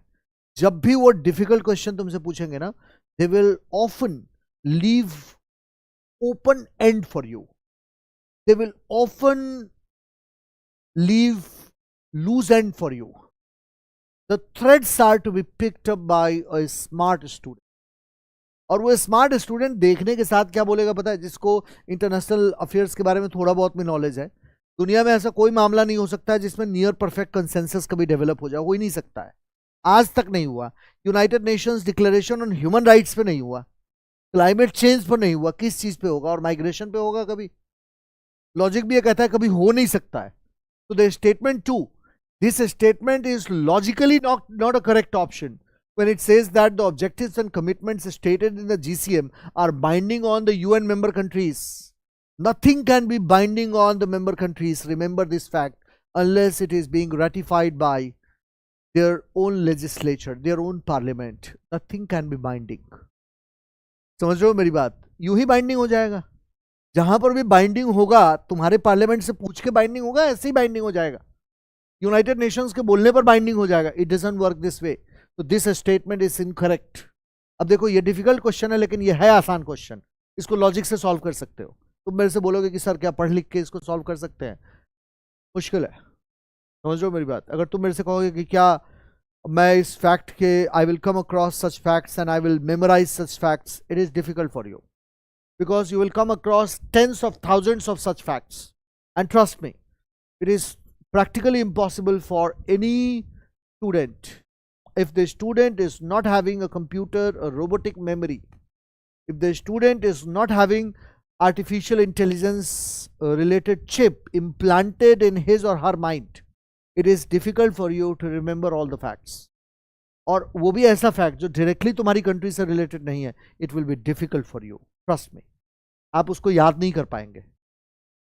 तो इसीलिए एग्जामिनर को ये बात पता है कि बच्चे को ये नहीं याद हो सकता है, तो एग्जामिनर जानबूझ के ऐसा स्टेटमेंट फॉर्म करता है ना कि तुम जो स्मार्ट बच्चा होगा ना, यू वहां से logically you will deduce the answer. तो statement 2 is incorrect. Statement 1 is all the countries incorrect. And then you have the GCM addresses internal migration or internally displaced people also in its objectives and commitment. Now this makes it difficult. समझ रहे हो मेरी बात? दो statement तो तुमने उसको minus कर दिया. इस statement the GCM addresses internal migration and internally displaced people also in its objectives and commitment. Now this statement is not correct. क्यों? Because the GCM is indeed the first intergovernmental negotiated agreement covering all the dimensions of international migration, not only internal migration and internally displaced people. जो GCM है ना, that is Global Compact for Safe, Orderly and Regular Migration, ये पूरे migration से related issue की बात करता है, not about only internal migration and internally displaced people. So this statement is also incorrect. The answer will be D, that is none. But again इस question में अगर मान लिया तुमने 2 ऑप्शन एलिमिनेट कर लिया है ना, मैं तुमसे कहूंगा कि यू गो फॉर इट. लेकिन अगर तुम्हें कुछ नहीं समझ में आता है क्वेश्चन को देख करके, यू जस्ट लीव इट. दिमाग लगाने की जरूरत नहीं है. पेपर में अगर 20 क्वेश्चन है तो एक आधा क्वेश्चन छोड़े जाने चाहिए. सारे क्वेश्चन पेपर में करने के लिए नहीं होते हैं. चलिए क्वेश्चन पूछा हुआ. अब ये बड़ा प्रोजेक्टेड लाइन पर क्वेश्चन. अगर किसी को बच्चे ने ये क्वेश्चन गलत कर दिया ना, तो trust me, you do not deserve to be the list. लगातार पिछले 2-3 सालों से यूक्रेन न्यूज में है, और अगर तुम्हें यूक्रेन का बॉर्डर नहीं पता है तो you need to do serious rethinking about your approach. लगातार 2 साल से 3 साल से कोई एक चीज न्यूज में है and you have no idea about the location itself. अगर तुम गूगल पे जाओगे, so the first thing that Google will do is to throw the map of Ukraine at you. पहली चीज जो गूगल करेगा वो यूक्रेन का मैप तुम्हारे मुंह पर फेंक देगा. And if still you do not have an idea about the location of Europe, the map of Europe, the boundaries of Europe, the boundaries of Ukraine, the location of Ukraine, then it means that you need to rethink about your strategy. समझ रहे हो मेरी बात? So this question, I would say, it is not a difficult question, a very easy question. The answer will be A, only one. चलिए, so which one of the following countries has its own satellite navigation system? अब ये हमारा logic से answer निकल आएगा. वैसे इसके बारे में सारे लोग जानते हैं. जापान की जो स्पेस एजेंसी है ना, जाक्सा, वो वर्ल्ड की सबसे मतलब टॉप 5 कंट्रीज में से एक है स्पेस रिसर्च में. तो obviously NASA, Russian space agency, Chinese space agency, then Japanese space agency, and then Indian space agency. These 5 are considered as world's the best space agencies. तो Japan has got its own satellite navigation system. समझ गए मेरी बात? और वैसे भी तुम मेरे से पूछोगे कि सर लॉजिक से इसका आंसर कैसे दे सकता हूं. अभी देख लो. Which one of the following countries has its own satellite navigation system? Do you think that such a small country like Israel will have its own satellite navigation system? No, it uses America's satellite navigation system and not its own. वैसे भी इसके लिए cost effective नहीं होगा. It's a very small country. तो Israel goes out of the window. समझ रहे हो मेरी बात? Then Australia, again Israel, Canada and Australia, they are America's security allies. So these 3 options goes out of the window. They do not need to develop their own satellite navigation system. Japan का कैसा? It has got its own ambition because of simmering tension with China. China के साथ जिस तरीके से उनका tension है over Senkaku group of islands, जिसकी वजह से जापान स्पेस में लगातार काम कर रहा है. But others are not doing so much work in the field of space. जरूरत नहीं है. They can always outsource those things. So these 3 countries, namely Australia, Canada and Israel, they, वैसे भी लॉजिक ये कहता है, they will not have their own satellite navigation system. कारण that they are not into competition with any big power. But Japan is in competition with China. Japan needs to have its own technology. तो वैसे भी हमारा logic क्या कहता है? That Japan will have its own satellite navigation system. Then you have, तो इस question को भी अगर मेरे से पूछोगे तो मैं आपसे ये कहूंगा कि ये क्वेश्चन एक आसान क्वेश्चन है. Then next question, ये क्वेश्चन एक आसान क्वेश्चन में काउंट होगा, not a very difficult question. It is an easy question. Then statement 17, मतलब लगातार क्वेश्चन करंट अफेयर्स और इंटरनेशनल इवेंट से रिलेटेड है. 2023 में बाकी का पेपर बहुत डिफिकल्ट आया था. So from every topic they ask very difficult question, but from international events they ask doable questions. उनको भी ये पता था बच्चों के लिए कहीं तो तुम्हें स्पेस छोड़ना होगा ना जिससे वो क्वेश्चन कर पाए. तो you are asking difficult polity question, difficult history question. Difficulties were all around, all pervasive in 2023 papers except International Institute. चलिए, तो अब आपके कुछ कमेंट्स पढ़ लूँ and then we will move forward. चलिए कुछ कमेंट पढ़ लेते हैं. नहीं, now it has started developing its own defence industry. Pradyumna, इसलिए नहीं था because after second world war Americans gave security assurance to Japan, that even if you do not have your own defense ministry, still your security will be taken care of by America. And then America went on to establish its biggest ever military base in Japan. Japan में एक जगह है Okinawa, उस Okinawa में, Okinawa Japan में America का biggest military base था. At one point of time it used to be the biggest American military base. ठीक है, चलिए. तो आपके दिमाग में कुछ स्ट्रैटेजी रिलेटेड अगर कुछ इश्यू हो तो मेरे से पूछ लीजिए, अदरवाइज वी शैल प्रोसीड. हाँ,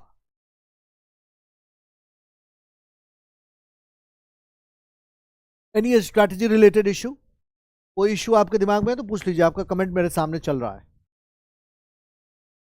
हाँ. आपको तो करवाया था Sunil. Sunil was my student of प्रहार 2023. सुनील, अगर आपको याद हो तो बेटे आपको मैंने जितना प्रहार 2023 में करवाया था, a lot of questions have been directly asked in the paper. इसमें बहुत सारे क्वेश्चन करंट अफेयर्स से रिलेटेड भी है, but if you remember what I taught you in the class, a lot of questions were directly asked in the paper. बिल्कुल बिल्कुल शुभा, I'm at Patna centre. कैसे पता आपको? बेटे अभी संकल्प और प्रहार बैच में मेरी आईआर तो शुरू हो रही है ना. उन दोनों ही बैचेस में हम लोग अभी आईआर का प्रीलिम्स डिस्कस करेंगे मेनली. क्यों प्रीलिम्स डिस्कस करेंगे? रीज़न ये है कि जस्ट प्रीलिम्स का मौसम चल रहा है, इसमें अगर मेंस पढ़ाऊंगा तो बच्चे इंटरेस्ट नहीं लेंगे. तो ये मेरी ही स्ट्रैटेजी थी, मेरा ही एडवाइस था कि नहीं, बच्चों को अभी प्रीलिम्स पढ़ाया जाए, because a lot of students they may not be taking interest in mains related things.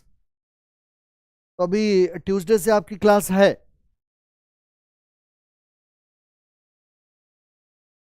चलिए, बिल्कुल शुभा, तो मुलाकात कीजिए.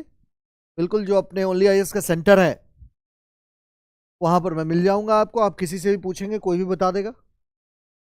चलिए, सो एनी अदर इश्यू?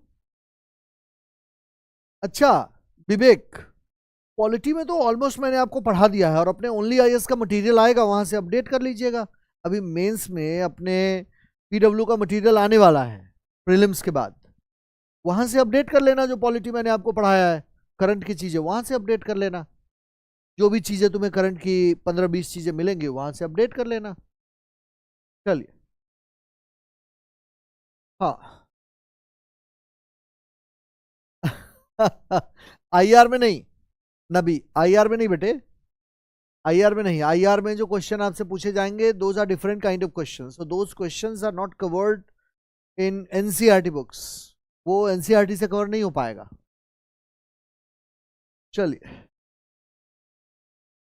अभी ऊपर एक बच्चे ने कहा कि चलिए, किसी और का कोई और क्वेश्चन है तो मेरे से पूछ लीजिए, अदरवाइज आगे बढ़ता हूं मैं. कोई और क्वेश्चन?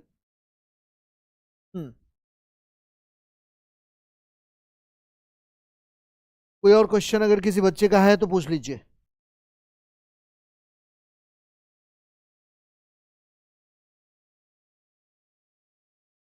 चलिए आगे बढ़ा जाए. इसका आंसर क्या होगा? According to the United Nations, again assertion reason पूछा तो है, लेकिन सब में आंसर सी और डी है.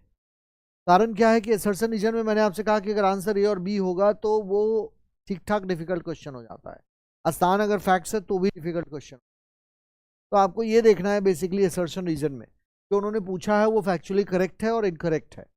तो the statement 1, so statement 1 says that according to UN World Water Development Report 2022, India extracts more than a quarter of the world's groundwater withdrawal every year. Yes, that is true. 25% groundwater withdrawal Hindustan करता है every year. But remember one fact about this groundwater withdrawal, that this withdrawal is mainly done for the purpose of irrigation and not for the purpose of drinking water and sanitation. समझ रहे हो मेरी बात? तो ground water का use Hindustan में बहुत ज़्यादा है, and it is quite concerning, क्योंकि हमारा जो फूड हैबिट है ना, वो वाटर के इंटेंसिव यूज़ को बहुत ज़्यादा प्रमोट करता है. फॉर एग्जांपल पैडी, जब तुम धान की खेती करते हो तो धान की खेती में मतलब चावल के लिए जब तुम खेती करते हो तो चावल का कोई भी क्रॉप वाटर इंटेंसिव क्रॉप होता है, पानी बहुत ज़्यादा खर्च होता है उसमें, सबसे बड़ी समस्या है, इसलिए हमारे यहाँ पर ग्राउंड वाटर डिप्लीशन लगातार हो रहा है. सो 25% ground water is withdrawn each year. So that's a correct statement.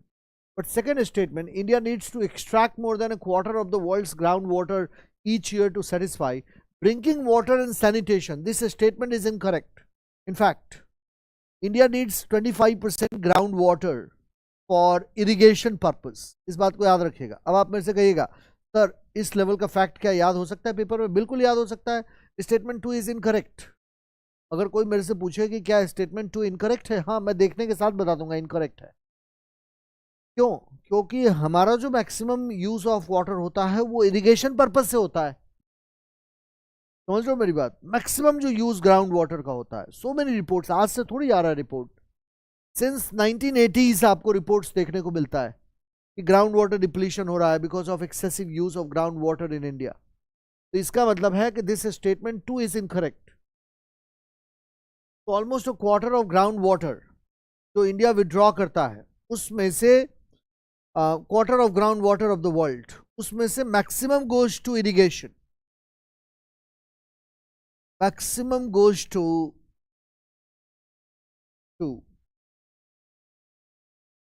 Irrigation purpose. समझ गए मेरी बात? ये है पूरी कहानी. और इसीलिए statement 1 is correct, statement 2 is incorrect, and hence the answer will be C. चलिए आगे बढ़ा जाए. So next, which one of the following countries has been suffering from decades of civil strife and food shortages and was in the news in the recent past for its very severe famine? अब ये आज का news नहीं है जो अभी हुआ है. ये news it goes back to 1990s. In fact आप अगर थोड़ा सा हिस्ट्री देखेंगे ना ध्यान से तो आप ये बात रियलाइज करेंगे कि 1990s में ही सोमालिया में, तो पूरे इंडियन ओशन में तुम्हें पायरेसी के इश्यूज देखने को मिलते हैं ना. Mostly they are Somalian pirates because in the middle of 1960s itself Somalia witnessed breakdown of civilian administration. Somalia में सिविलियन एडमिनिस्ट्रेशन का 1990s में ब्रेकडाउन हो चुका था. समझे मेरी बात? और उसके बाद United Nations sent its peace keepers because of the breakdown of civilian administration in Somalia. तो Somalia has been into news from last so many years. Question पूछा है which one of the following countries has been suffering from decades of civil strife. Decades, यही clue है.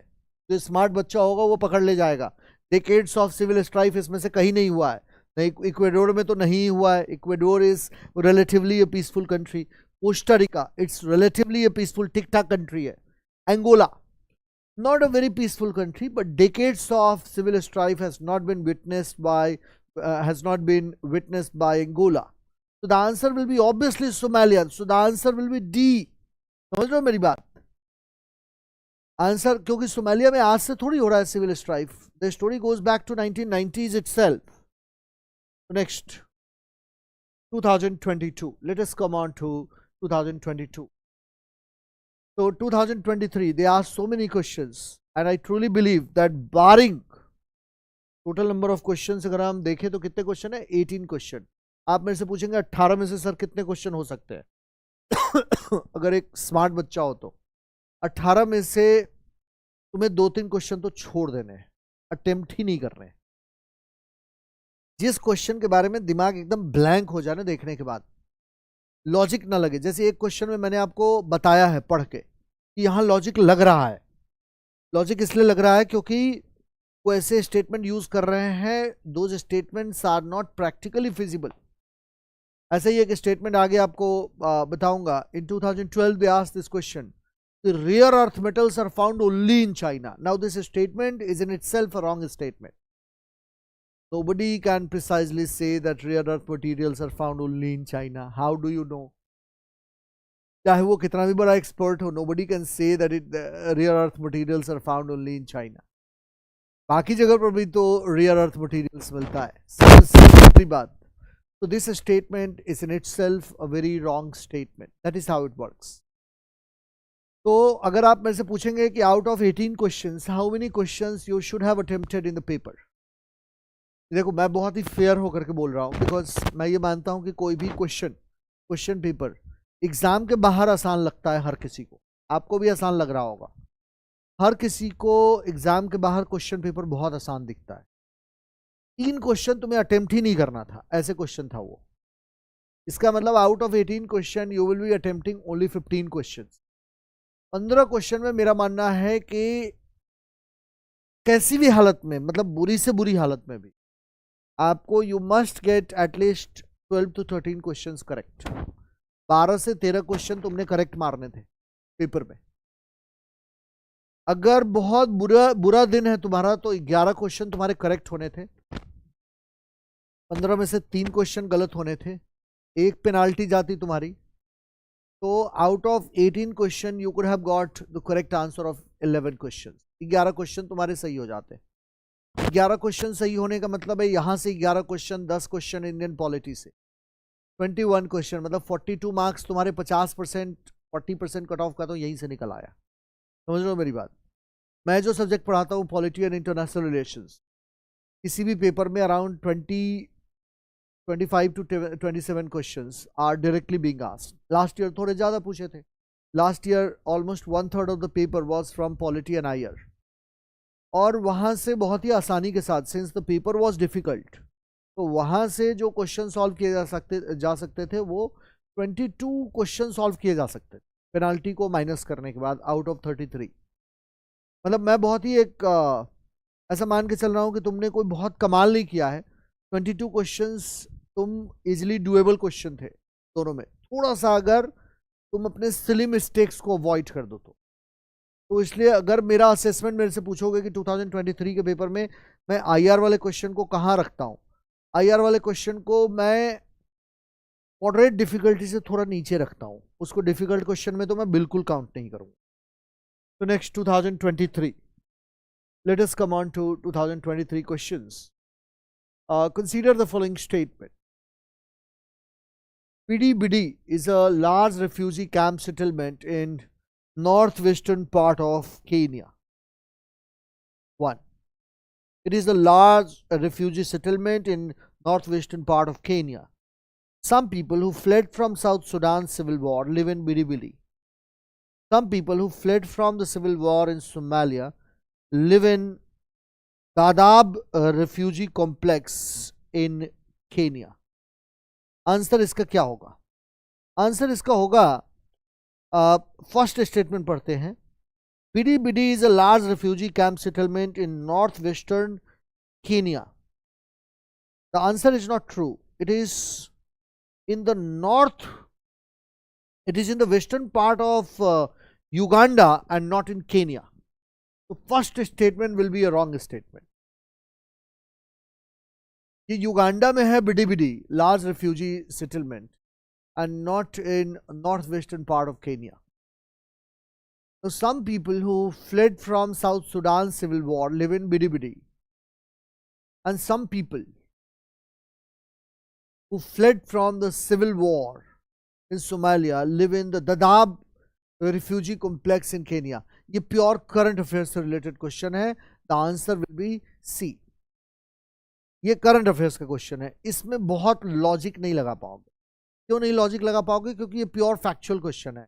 इधर you know the answer और you do not know the answer. थोड़ा सा logic use करोगे लेकिन यहाँ पे लॉजिक से तुम्हें आंसर नहीं मिलेगा. Then either you know the answer or you do not know the answer. Now next one is, consider the following statement. Armenia, Azerbaijan, Croatia, Romania and Uzbekistan. Which of the above are the members of Organization of Turkic State?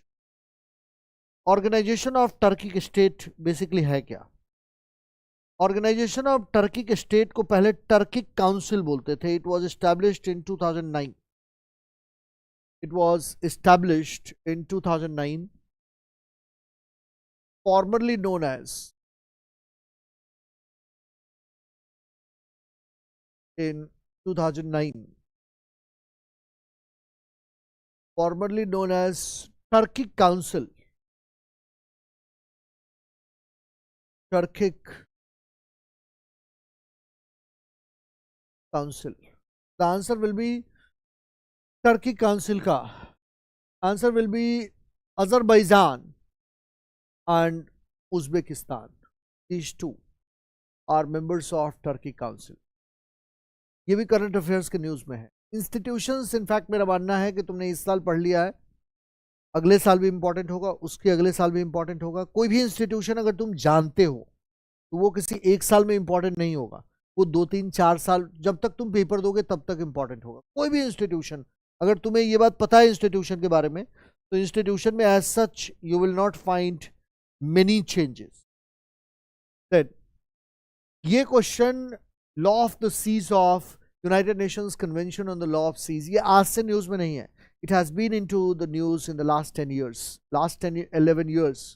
Every year you will find something, one thing or the other thing related to United Nations Convention on the Law of Sea.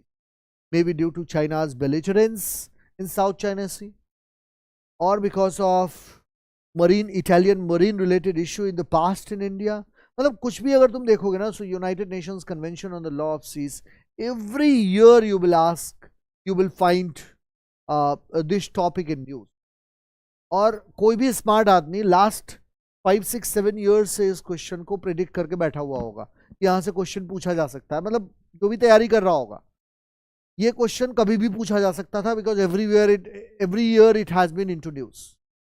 अब मान लिया तुमने इस साल में अगर तैयार कर लिया United Nations convention on the law of the sea, आप मेरे से कहेंगे क्या ये नेक्स्ट ईयर के लिए इंपॉर्टेंट है? नेक्स्ट ईयर के लिए डायरेक्टली इंपॉर्टेंट नहीं होगा, लेकिन अगर 4 ऑप्शन दिया हुआ है तो उसमें से एक ऑप्शन तुम इसकी वजह से हो सकता है एलिमिनेट कर पाओ. इसलिए प्रीवियस ईयर्स के questions becomes very important, because previous years के paper they help you in developing backward and forward linkages in the paper. It is because of previous year's papers that you are able to eliminate at least a couple of questions. एक दो options को तुम eliminate कर पाने वाले conditions में होते हो.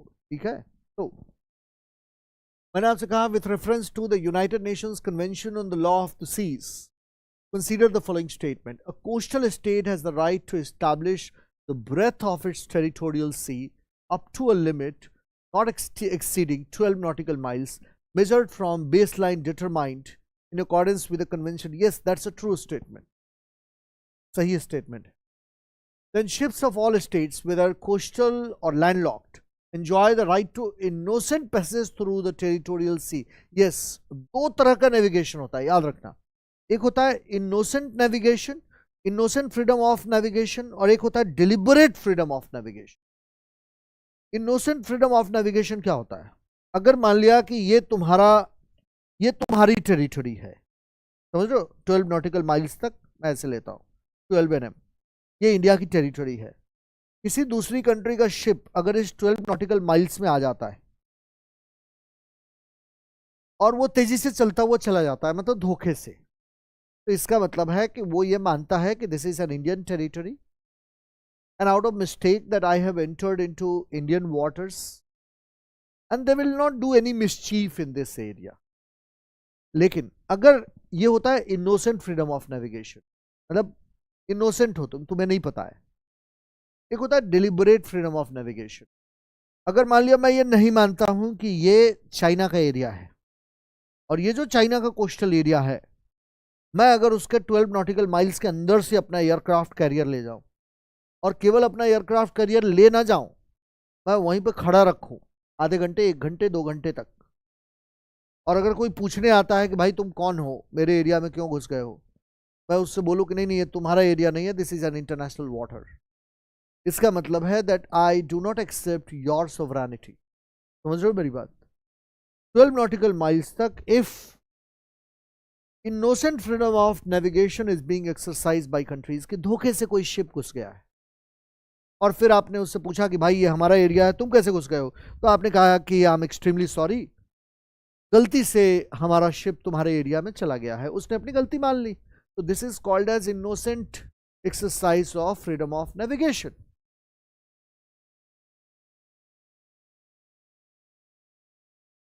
And then you have innocent, not innocent exercise of freedom of navigation. दूसरा तुम्हारे पास ऑप्शन है deliberate exercise of freedom of navigation. Deliberate exercise of freedom of navigation क्या होता है?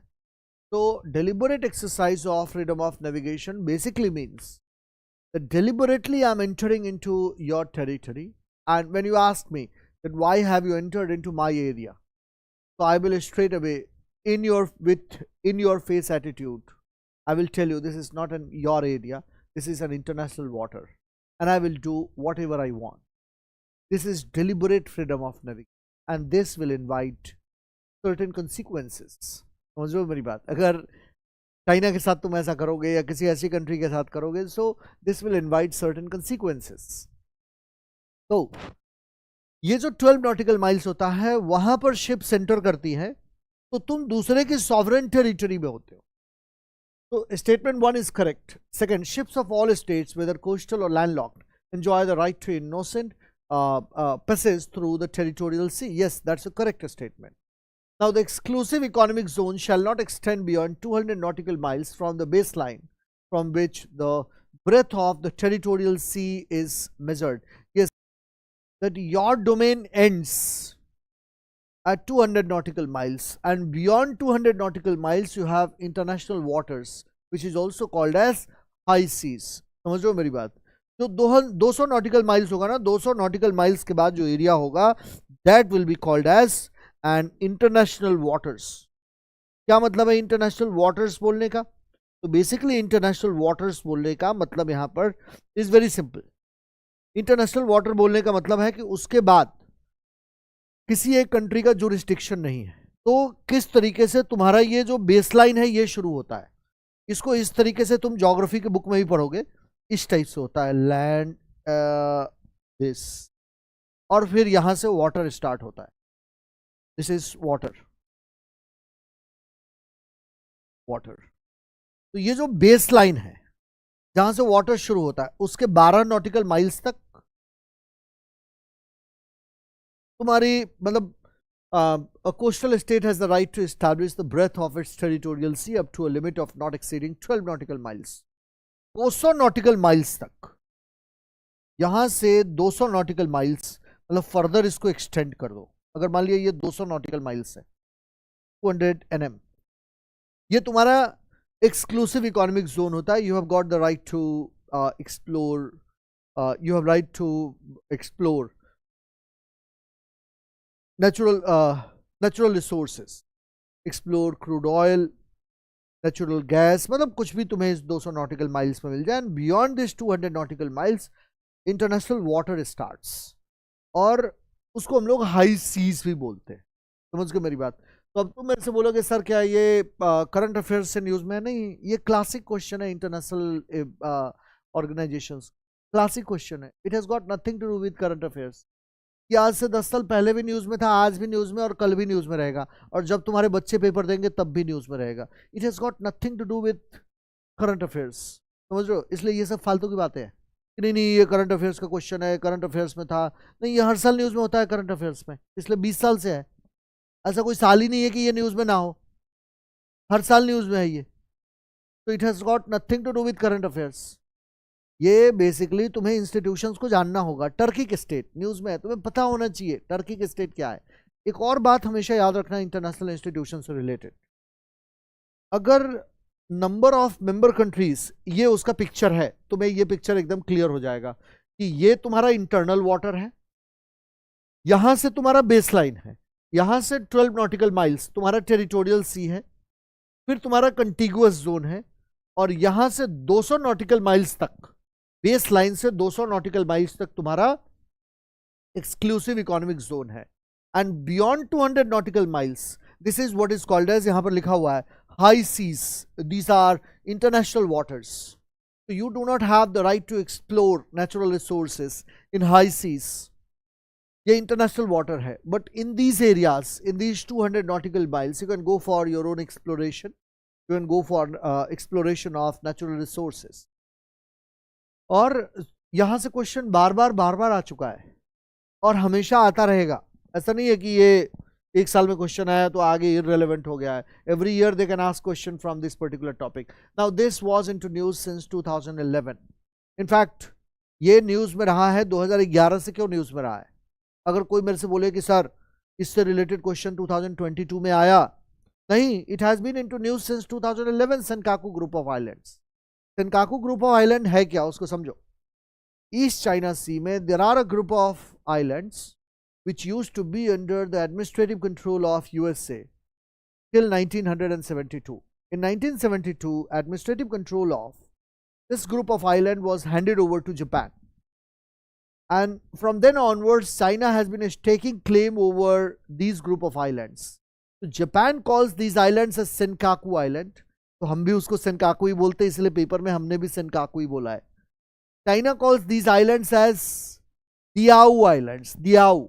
𝐑IAYOU, 𝐑𝐄𝐻 Islands, and Taiwan calls these group of islands as 𝐓𝐢𝐻 Islands. समझ लो मेरी बात. So this group of islands in East China Sea, Senkaku, it has been into news consistently. तो मतलब कोई मेरे से ये बोले कि नहीं ये करंट अफेयर्स में इस साल में न्यूज में था. कब न्यूज में नहीं था मेरे को ये बता दो. लास्ट 2011 में when Shinzo Abe became Japanese Prime Minister for the second time. For the first time he became in 2007. And then he remained Japanese Prime Minister for a very brief period of time.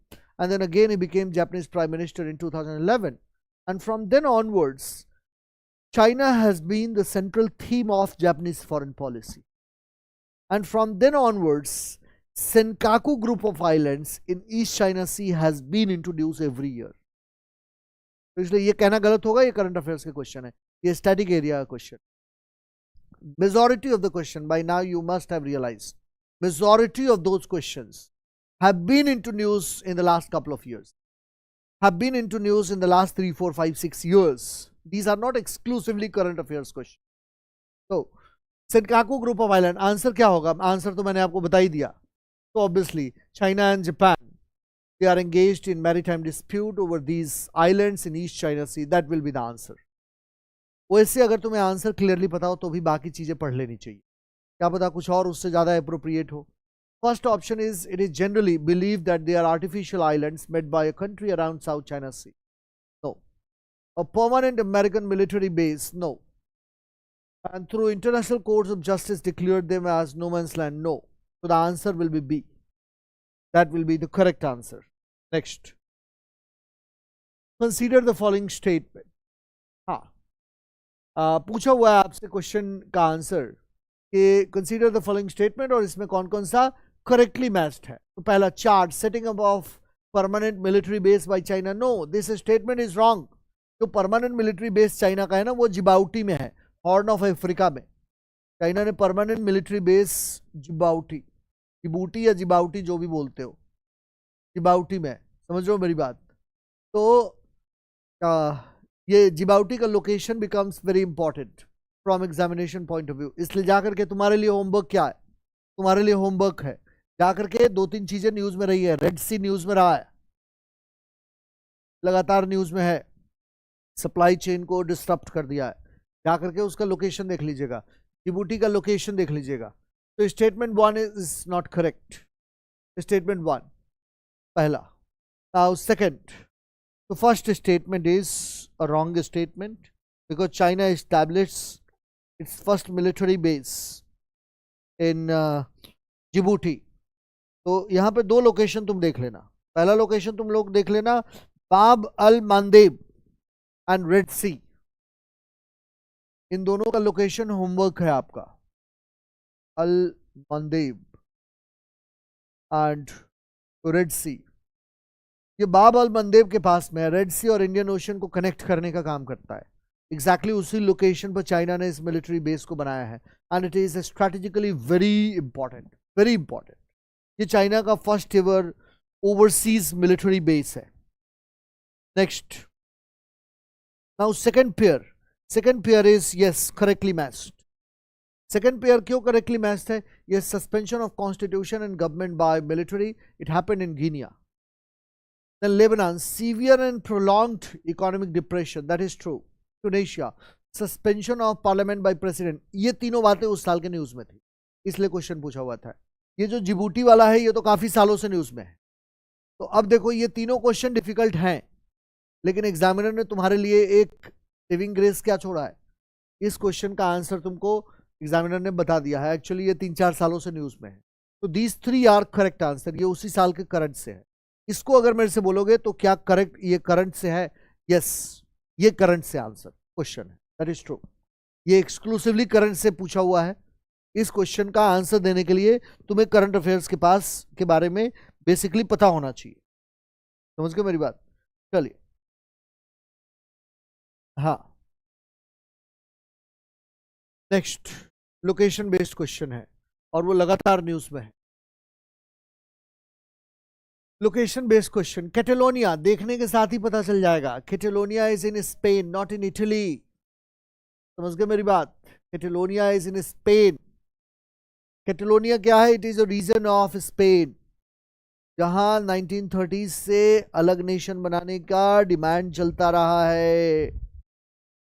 यहाँ पर 4, तुम लोग अगर आप में से कोई football देखने वाला होगा ना बच्चा, तो उसको ये बात पता होगी, there is a very famous football club Barcelona. At one point of time it use to be my favourite football club. तो बार्सिलोना का जो स्टाइल होता था, बिकॉज ऑफ ऑब्वियसली मेसी, और जो बार्सिलोना का उस समय कोच हुआ करता था, ग्रेट कोच, तो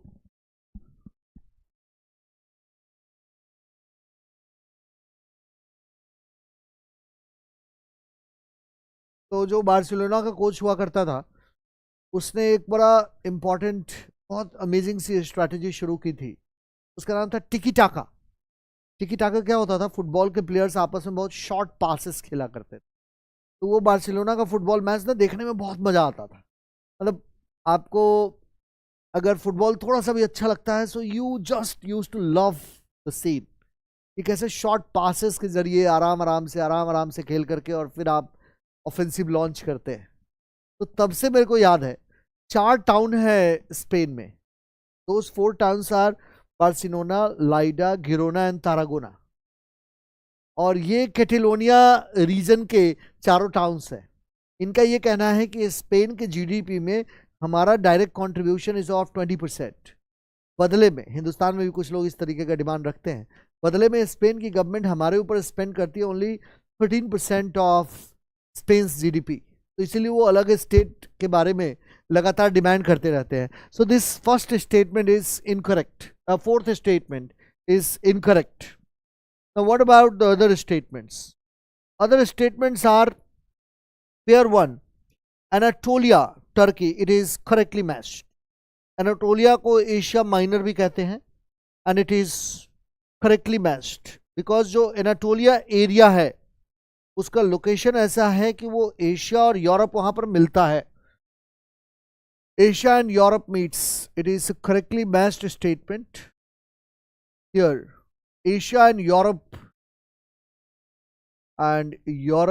मीट्स, ये इन्वेडर्स का मीट फेवरेट एरिया रहा है। Now second statement is Amhara. Amhara is again correctly matched. It is a region in northern Ethiopia and homeland of Amhara people. So it is again correctly matched. But Cabo Delgado in Spain, whether it is Spain or not, no, it is not correctly matched because it is a province of Mozambique and not Spain. It is not a correct statement because it is a province of Mozambique.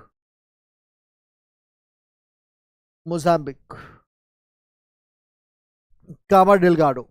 अब आप मेरे से बोलेंगे कि sir इस तरह so only 2 pairs are correctly matched.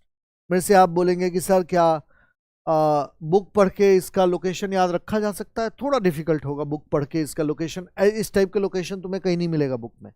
इस type का लोकेशन तुम्हें इंटरनेशनल इवेंट में मिलेगा, but in books it is nowhere written. मतलब मेरे को तो नहीं दिखा, अगर किसी को दिखा हो तो आई हैव नो आइडिया। चलिए, अब ये एक बड़ा अच्छा क्वेश्चन पूछा हुआ था जिसको कॉमन सेंस के जरिए सॉल्व किया जा सकता था। किस तरीके से इस क्वेश्चन को कॉमन सेंस के जरिए सॉल्व करोगे, ये देखने की कोशिश करो। कॉमन सेंस के जरिए इस क्वेश्चन को कैसे सॉल्व कर सकते। तो पहला क्वेश्चन कहता है, with reference to the United Nations credentials committee consider the following statement. पहला,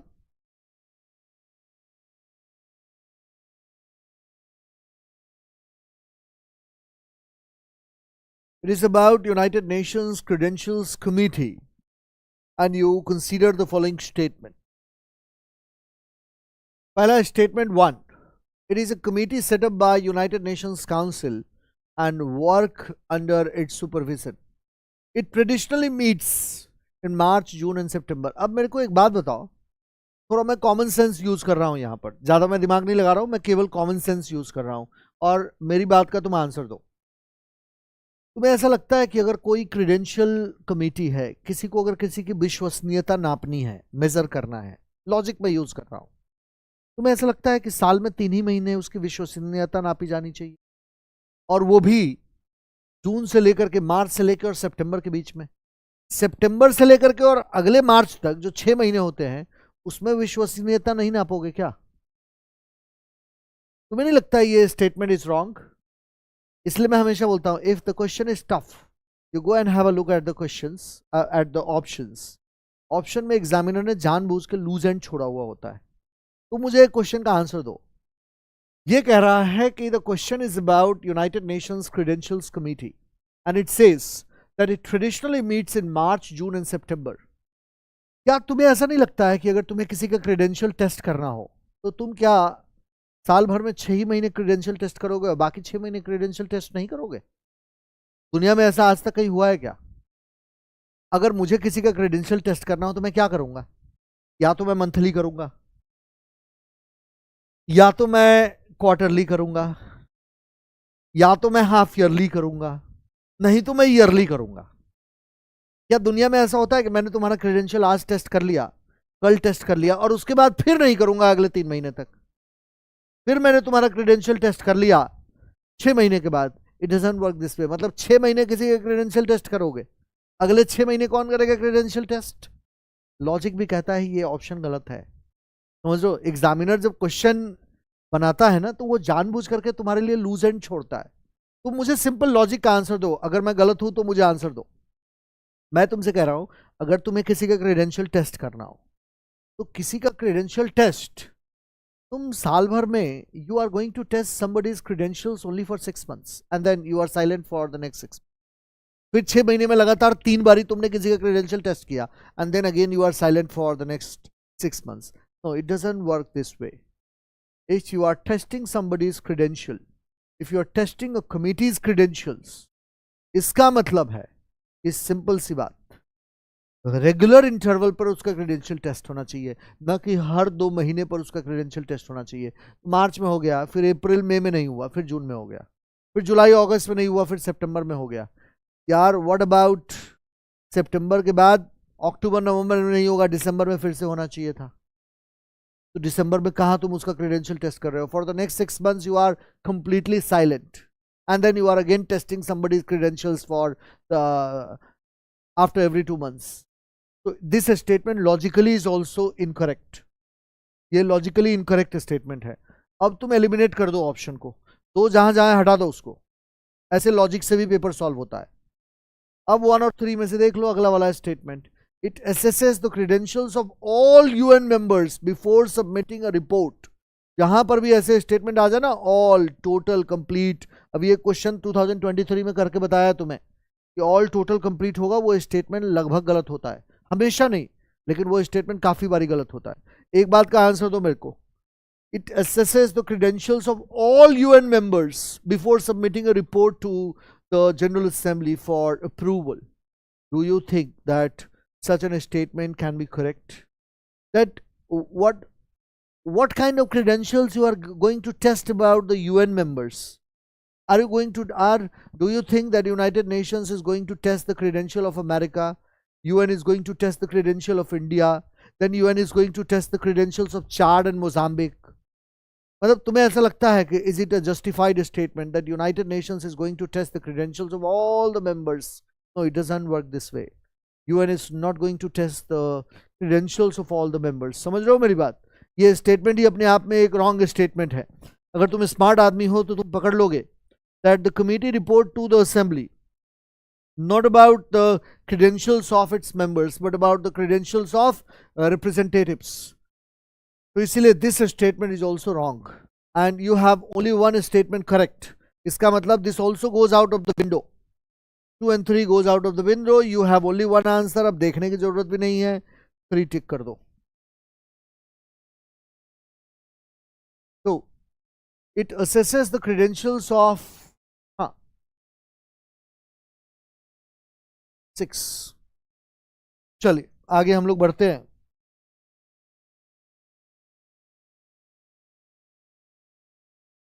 Next.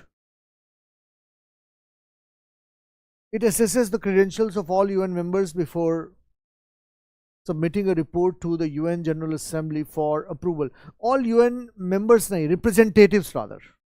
All UN members nahi, rather representatives. This statement is wrong.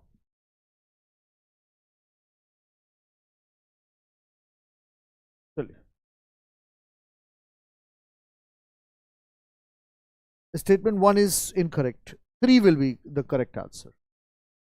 All UN member representatives. Next, with reference to G20 common framework, consider the following statement. It is an initiative endorsed by G20 together with the Paris Club. It is an initiative to support income countries with unsustainable debt. Answer बताइए. What will be the answer?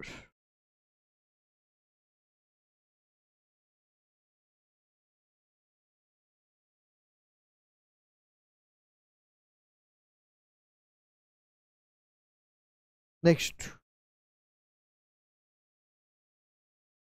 चलिए आप अपना answer वहां पे बताइए.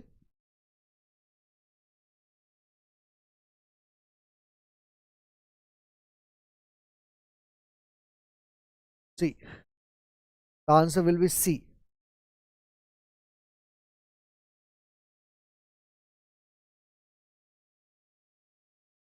It is an initiative endorsed by. बीच में मैं आपको थोड़ा ब्रेक दूंगा 10-15 मिनट का, क्योंकि थोड़ा लंबा सेशन ये खींचेगा, इसलिए.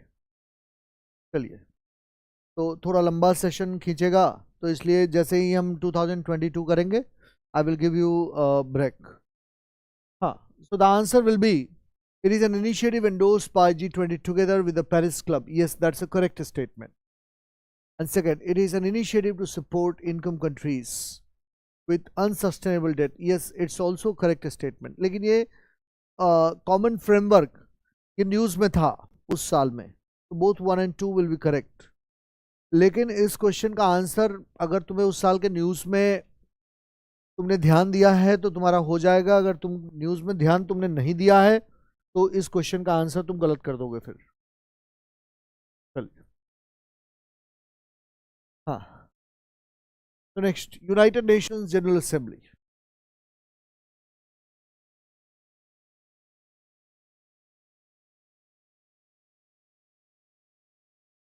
चलिए, with reference to United Nations general assembly, इस क्वेश्चन का आंसर दीजिए. एक क्वेश्चन और है, आई थिंक. हाँ, the answer. Which one of the following statement best describes the polar code? Which one of the following statement best describes the polar code? It is an international code of safety for ships operating in polar waters. Polar code basically आया क्यों था? इसके पीछे का purpose इसलिए था because China ने अपने बेल्ट एंड रोड इनिशिएटिव में पोलर सिल्क रूट की बात की थी, और चाइना ने कहा था कि हम जो रशिया के नॉर्दर्न पार्ट में आइस के मेल्ट होने की वजह से रास्ता बन रहा है, वहाँ पर शिपिंग रूट बनाने की बात चल रही थी. तो that is why international code of safety for ships operating in polar waters came into being. इसीलिए क्वेश्चन पूछा हुआ था, पोलर कोड की बात की गई थी. ये फेयरली डायरेक्ट क्वेश्चन है. Next, with reference to United Nations General Assembly, consider the following statement. इस क्वेश्चन का आंसर दीजिए. United Nations General Assembly, consider the following statement. 1. The UN General Assembly can grant observer status to non-member state. पूछ रहा है कि कौन इन तीनों में से करेक्ट है. क्या ऑब्जर्वर स्टेटस अपने नॉन मेंबर स्टेट्स को यूएन जनरल असेंबली दे सकते हैं? Yes, they can do so. 1. Statement correct. Intergovernmental organizations can seek observer status in the UN General Assembly. Yes, they can be given observer status. And permanent observers in the UN General Assembly can maintain missions at the UN headquarters. Yes, that is also correct. 9 का answer will be D. That all the 3 given statements are correct. एक next question पूछा हुआ है, वो India के membership से related question है. Question क्या है?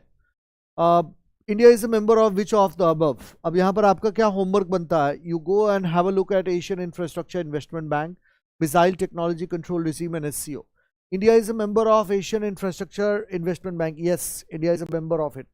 In fact, India is one of the founding members of Asian Infrastructure Investment Bank. India is a member of Missile Technology Control Regime or not? Yes, Missile Technology Control Regime is one of the export control regimes. There are 4 export control regimes: Nuclear Suppliers Group, Missile Technology Control Regimes, Wassenaar Arrangement, and Australia Group.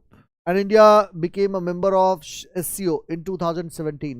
So all the 3 statements 1, 2 and 3 are correct. India is a member of Asian Infrastructure Investment Bank. इसी से related एक और bank है India, उसका भी member है. New Development Bank और what is popularly called as BRICS bank. Then Missile Technology Control Regime. Remember, India is a member of MTCR, but China is not a member of MTCR. China is not a member, but India is a member. But India is not a member of NSG. India is not a member of Nuclear Suppliers Group. Not a member of NSG. Nuclear Suppliers Group का Hindustan member नहीं है. यह है पूरी कहानी. Then next, ये आसान question है. Consider the following statement. थोड़ा कॉमन सेंस यूज करो इस क्वेश्चन में. 11 नंबर का क्वेश्चन देखो और यहाँ कॉमन सेंस यूज करके और इसका आंसर बताओ मेरे को. वियतनाम वाला. Vietnam has been one of the fastest growing economies in the world in recent years. Yes, it has been a fastest growing economies. In fact, when manufacturing related based companies started shifting their base out of China, so Vietnam, India and Mexico became their favorite destination.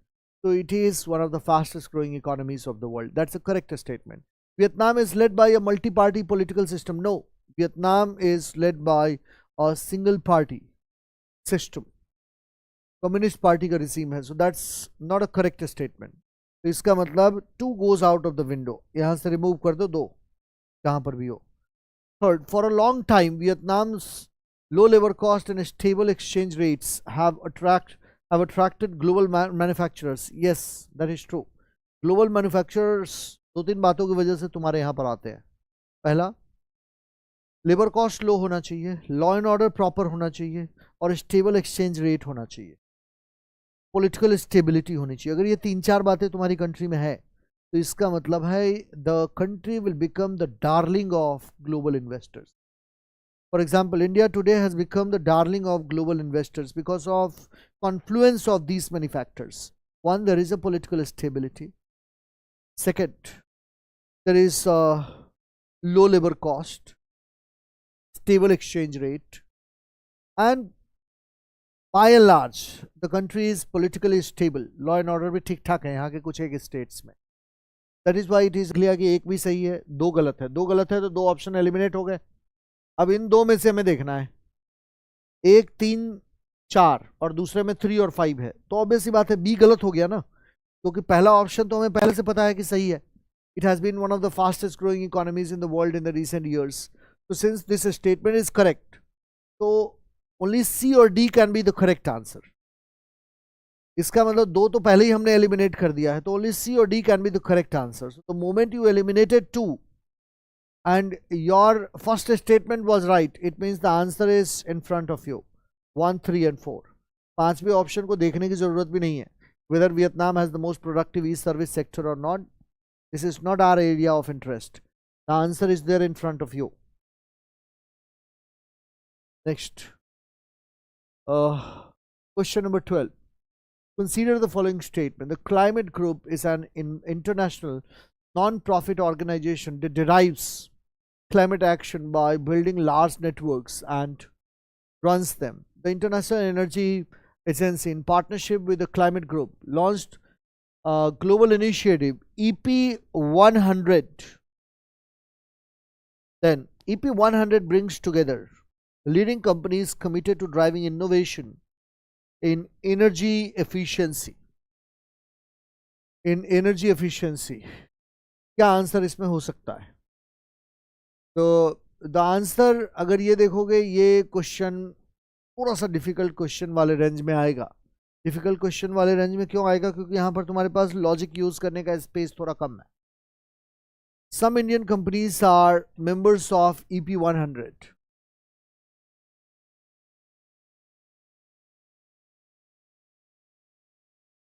इसका answer तो नहीं होगा इसका answer, लेकिन मैं आपसे ये कहूंगा कि इस ऐसा क्वेश्चन अगर पेपर में मिलता है ना, उस आंसर को जनरली स्किप करने की कोशिश करो, क्योंकि ऐसे लेंदी क्वेश्चन में फंसने की जरूरत नहीं है और न ही समय लगाने की जरूरत है. ऐसे लेंदी क्वेश्चन की जगह पे हम कुछ आसान क्वेश्चन करने की कोशिश करेंगे. The answer will be B. लेकिन इस क्वेश्चन को छोड़ने के लिए क्वेश्चन है ये. सारे क्वेश्चन पेपर में कभी करने के लिए नहीं होते. कुछ क्वेश्चन तुमको पेपर में सीधे सीधे छोड़ देने के लिए आता है. ये आसान क्वेश्चन है, उसके बदले में ये क्वेश्चन किया जा सकता है. इसका आंसर बताओ. रैपिड फाइनेंसिंग इंस्ट्रूमेंट, ये न्यूज में था. इंटरनेशनल मॉनेटरी फंड का rapid credit facility and rapid financing instruments. It is related to IMF. The answer is Bombay, B. इसके बाद अभी हम ब्रेक लेते हैं, कुछ 15 मिनट का ब्रेक लेंगे and then we shall proceed.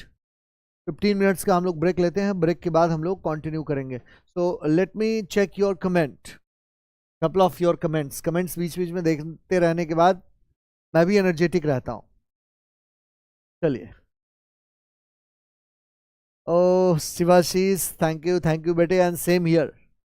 इसीलिए मैं टेलीग्राम सेशन आपके लिए मैंने ऑर्गेनाइज किया था. दोबारा से मैं आपके बैच के लिए टेलीग्राम सेशन, जो हमारे ऑप्शनल PSIR का फर्स्ट बैच था, फर्स्ट और सेकंड के लिए दोबारा से मैं अभी टेलीग्राम सेशन ऑर्गेनाइज करने वाला हूँ for first and second batch of PSIR.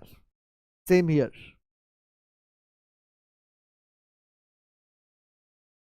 Same to you Shubha बेटे, सेम टू यू.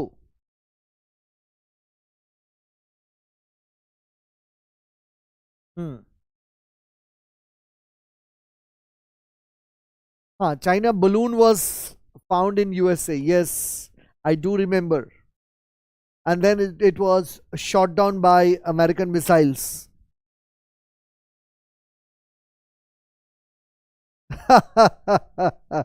शांतनु ने कहा यहाँ पर टांग खिंचाई कीजिए क्लास की तरह. रोस्टिंग तो देखो होना जरूरी है. रोस्टिंग होने से कैसा होता है, क्लास में सबका इंटरेस्ट बना रहता है. समझ रहे हो मेरी बात? तो इसलिए रोस्टिंग होना इज नेसेसरी. चलिए, आज तो मैं IR का करवा रहा हूँ. I have no idea about other subject. बाकी सब्जेक्ट का भी होगा ही अगर IR का हो रहा है तो. चलिए. ओके दिव्यांश. चलिए बच्चों, तो 15 मिनट्स का ब्रेक ले लेते हैं and then we shall proceed. 15 minute का ब्रेक लेते हैं शार्प. तो इट इज 4:07. हम लोग मिलते हैं 4:22 पर. ठीक है.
चलिए स्टार्ट करें। 2021 से स्टार्ट करते हैं। अनुपम, those lectures have already been taken. हाँ, I told you those lectures have already been taken, and I told you that mains question answer discussion can be done by me. ये बात मैंने आपसे ज़रूर कहा था। Otherwise all the topics I have already dealt with you. ठीक है, mains के टॉपिक के लिए मैंने आपसे कहा था कि मेंस टॉपिक्स, लेकिन अभी प्रीलिम्स का सीजन चल रहा है, so there is absolutely no point in organising mains classes. अगर वो होगा भी तो वो प्रीलिम्स के बाद ही होगा, नॉट नाउ। समझो मेरी बात, क्योंकि मेंस की क्लासेस अभी ऑर्गेनाइज करवाने का कोई लॉजिक थोड़ी बनता है। मेंस का आंसर जो प्रीवियस ईयर्स क्वेश्चन, मैंने आपसे कहा था कि प्रीवियस ईयर्स क्वेश्चन मैं आपके साथ डिस्कस करूंगा, at least of 3 years question paper मैं बाद में ही करूंगा। चलिए तो आगे बढ़ा जाए, आगे बढ़ते हैं। 2021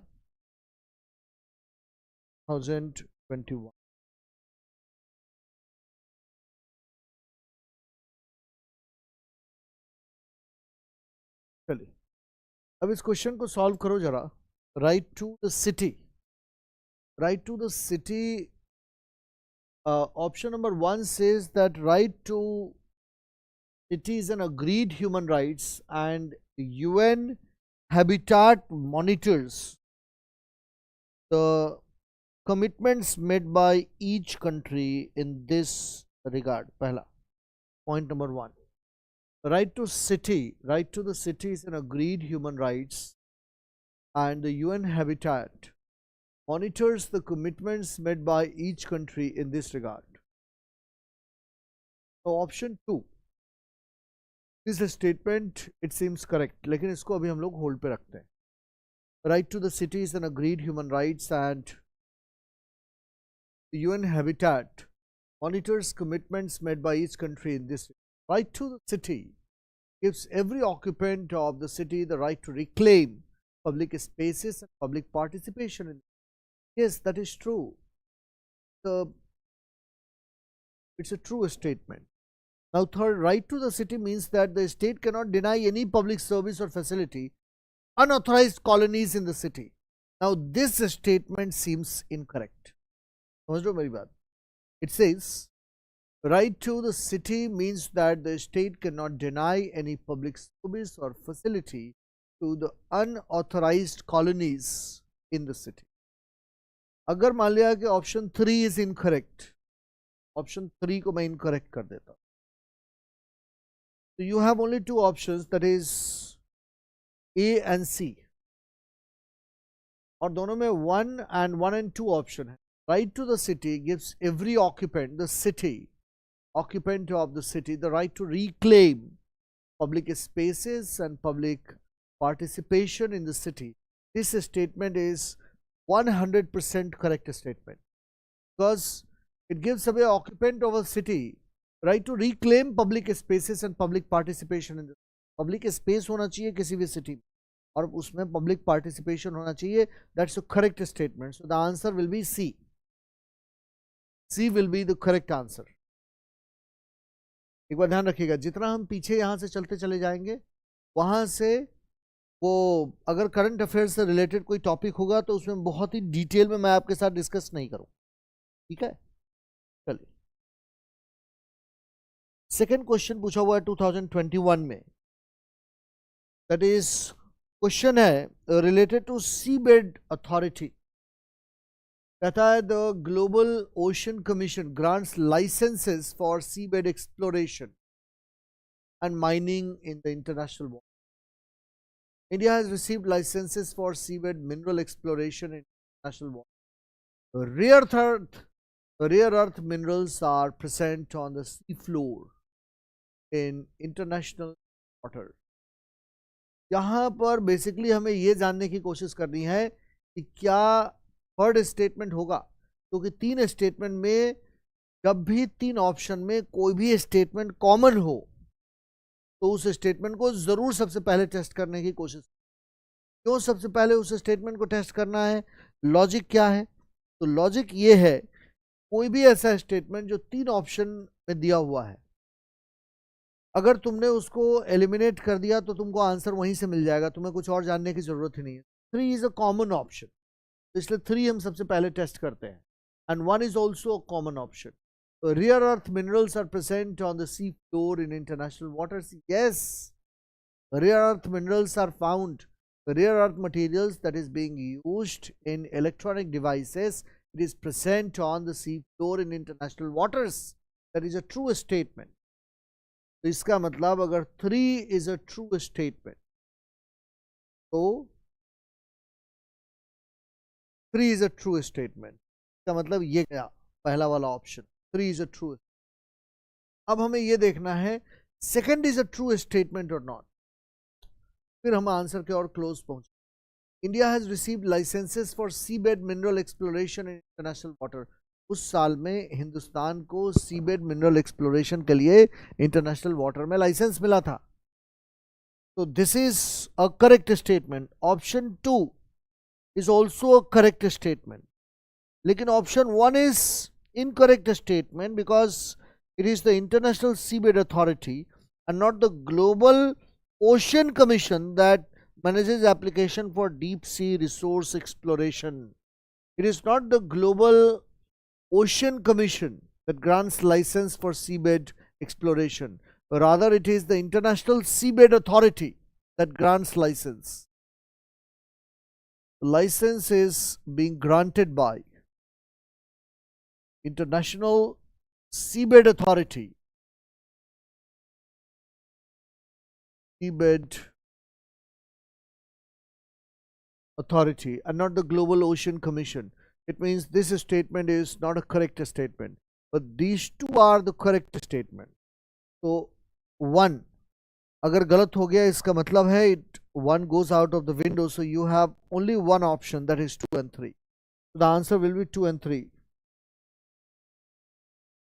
B for Bombay. Next, consider the following statement. 21st February is being declared to be the International Mother Language Day. ये थोड़ा सा ट्रिकी क्वेश्चन है क्योंकि यहाँ पर लॉजिक यूज करने का स्पेस आपके पास कम है, इसीलिए it becomes a tricky question. So 21st February is declared as International Mother Language Day. Mother Language Day by UNICEF. No, it is declared as International Mother Day, Mother Language Day, not by UNICEF. Rather, UNICEF किससे related institution है, organization है? UNICEF children से related organization है। समझ रहे हो मेरी बात? ऑब्वियस सी बात है, लॉजिक क्या कहता है कि लैंग्वेज से रिलेटेड अगर कोई काम करना होगा तो वो यूनेस्को को करना होगा, ना कि यूनिसेफ को करना होगा। समझ रहे हो मेरी बात? इसका मतलब this statement is an incorrect statement. Got my point? मैंने क्या कहा? लॉजिक ये कहता है, ये बोल रहा है कि 21st February is declared to be the International Mother Language Day by UNICEF. How come? UNICEF क्या है? यूनिसेफ तो चिल्ड्रन के राइट से रिलेटेड ऑर्गेनाइजेशन है ना। लैंग्वेज से रिलेटेड अगर कोई चीज होगी so that will be UNESCO, पहला। और दूसरा, statement 2 is the correct statement. The demand that Bangla has to be one of the national languages was raised in the constituent assembly of Pakistan. Yes, इसके पीछे का रीजन क्या है? पाकिस्तान का ईस्टर्न और वेस्टर्न पाकिस्तान, ईस्टर्न पाकिस्तान जो आज के डेट में बांग्लादेश है, वहाँ का तो लैंग्वेज बांग्ला ही है ना, वहाँ का लैंग्वेज पंजाबी थोड़ी है। तो एक बहुत बड़ा कारण था पाकिस्तान के पार्टीशन का, that eastern Pakistan became Bangladesh. Language chauvinism of western Pakistan where Punjabi language dominated. It was one of the demands of the constituent assembly of Pakistan. तो that's a correct statement. Logic भी यही कहता है। अब यहाँ सोच करके देखो, क्या तुम्हें लगता है कि यूनिसेफ लैंग्वेज से रिलेटेड कोई बात बोलेगा? केवल यहाँ इंटरनेशनल मदर लैंग्वेज डाला हुआ है, उससे कंफ्यूज होने की जरूरत नहीं है। It has got nothing to do with the children's rights, it has got everything to do with your culture. So International Mother Language Day cannot be declared by UNICEF. It can be declared by UNESCO only. तो कौन करेगा that is not important, UNICEF नहीं करेगा, ये पता है मुझे option को देखने के बाद. एंड सेकंड लॉजिक क्या कहता है, the demand for Bangla it has to be one of the national languages was raised in the Constituent Assembly of Pakistan. Yes, because almost 50% of Pakistani population, 40% of Pakistani population और Bangla speaking people, और दोनों eastern Pakistan और eastern Pakistan के बीच में, western Pakistan के बीच में हिंदुस्तान खड़ा था. ऑब्वियस सी बात है कि आपको उनके लैंग्वेज का डिमांड तो उठना ही था. तो that's a correct statement. The answer will be only 2. That with reference to water credit, consider the following statement. It puts microfinance tools to work in the water and sanitation sector. Pehla, it puts microfinance tools to work in the water and sanitation sector. Pehla, this statement is correct, that water credit is a solution. That the first to put microfinance tools to work in the water and sanitation sector. So this statement is a correct statement. The answer will be C. Second, it is a global initiative. First statement is correct. It is a global initiative launched under the aegis of the World Health Organization and the World Bank. It is a wrong statement. It is an initiative of water.org, which is a global non-profit organization. It is an initiative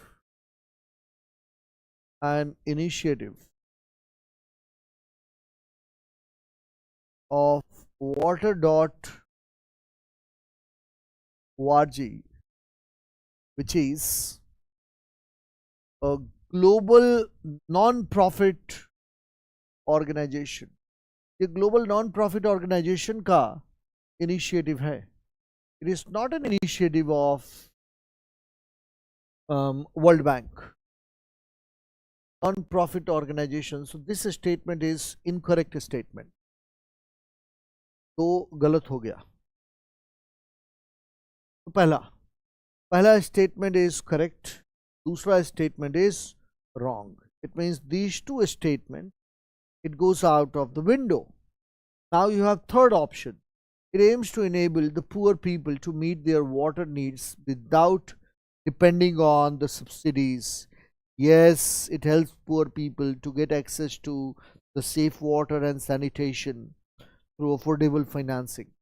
Affordable financing के जरिए, through affordable financing, poor people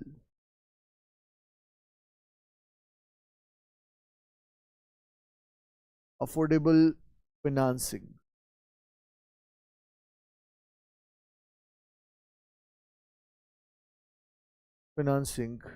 Poor people will get access to safe water.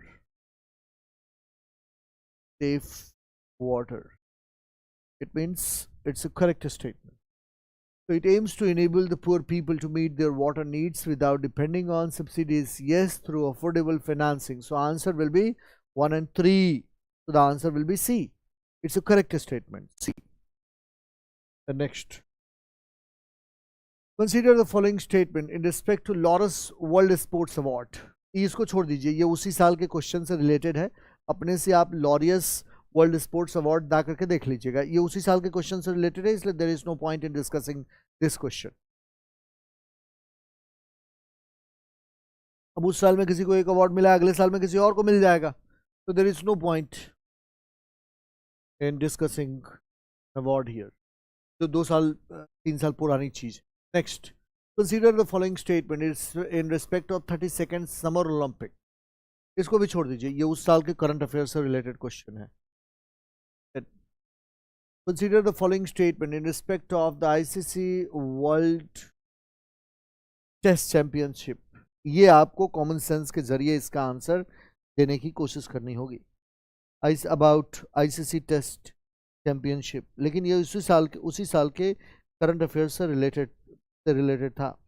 ICC World Test Championship, the finalists were decided by the number of matches they won. No, the ICC World Test Championship finalist team will be chosen based on the percentage of points earned rather than the number of games they have won.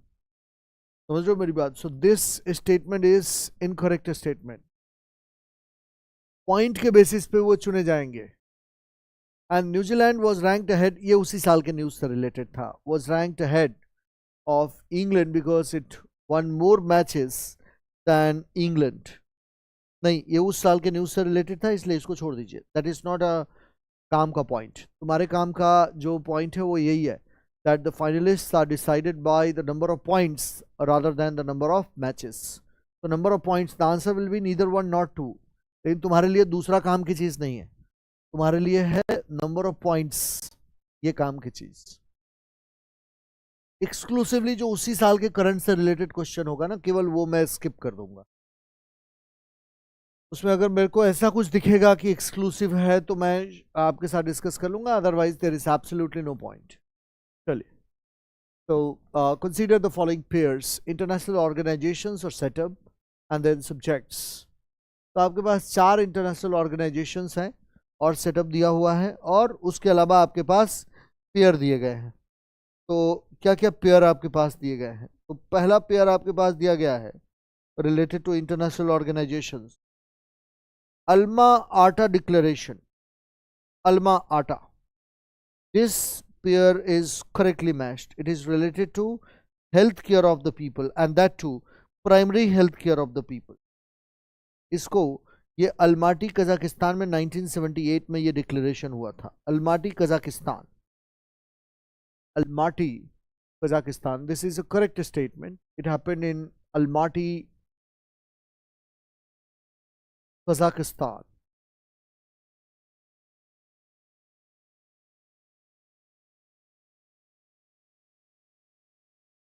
in 1978. तो it's a correct statement. Normally इस type के जो भी question होते हैं ना, इस type के questions are quite challenging questions. So इसका मतलब है कि option 1 is correct. What about option 2? Option 2 is not correctly matched because the Hague Convention primarily addresses various subjects such as protection of cultural property in armed conflict and international child abduction. So it is Hague Convention, it is not related to biological and chemical weapons. It is not related to biological and chemical weapons. So during international conflict, it is related to the preservation of culture and also related to child abductions during times of wars. The second pair is not correctly matched. Now the third pair. Third pair is Talanoa dialogue. Talanoa dialogue is correctly matched. It is related to the Conference of Parties 23 in Bonn, Germany that happened. The Talanoa dialogue was launched at the United Nations under COP23 in Bonn, Germany in 2017. 2017, Bonn, Germany. At one point of time, Bonn used to be the capital of Germany after the end of Cold War. It is a part of Conference of Parties 23. The Talanoa dialogue, it is related to the climate change. Yes, that's a correct statement. वैसे ये question is a difficult question. अगर इसका answer आपको ना पता हो, अगर मान लिया दिमाग एकदम ब्लॉक हो जाता हो आंसर को देखने के बाद, तो फिर आंसर को आप छोड़ दीजिए. Under two coalition is a global community of state and regional government dedicated to ambitious climate action aligned with the goal of Paris Agreement. Climate action, not child rights. Not child rights. It is related to climate action. Action under climate action under Paris Agreement. Under Paris Agreement on climate change. So it means two options incorrect. You have 1 and 3 only. The answer will be 1 and 3 only. Then, in which one of the following groups are all the 4 countries members of G20। ये आसान question है, इस question का answer आपको वैसे पता होना चाहिए कि कौन सी जो ग्रुप ऑफ कंट्रीज है, they are members of G20। Argentina, Mexico, South Africa and Turkey. Australia, Canada, Malaysia, New Zealand.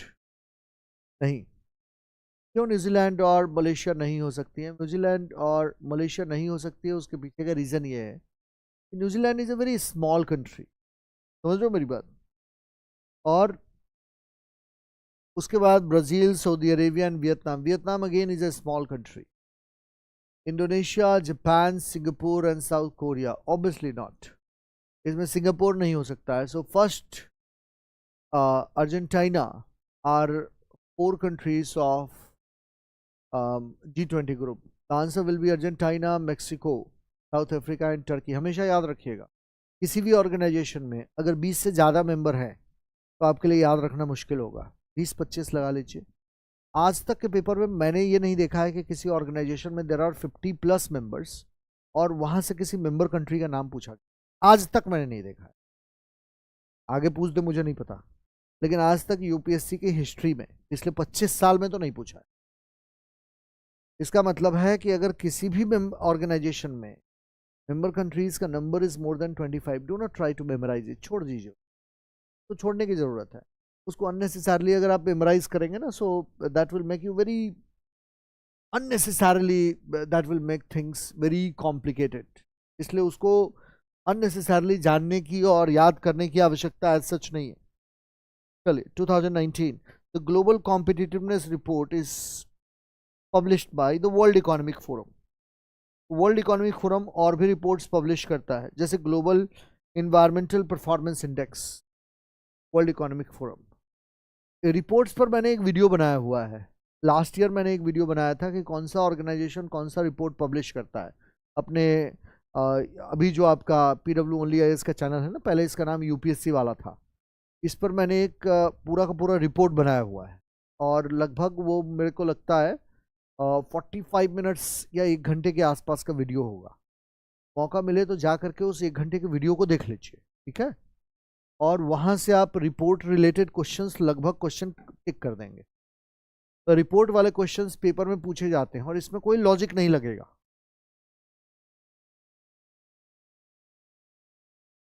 Bye and large इसमें लॉजिक लगाना इज वेरी डिफिकल्ट, तो इसलिए रिपोर्ट वाले क्वेश्चन में थोड़ा सा अवेयर रहने की जरूरत है।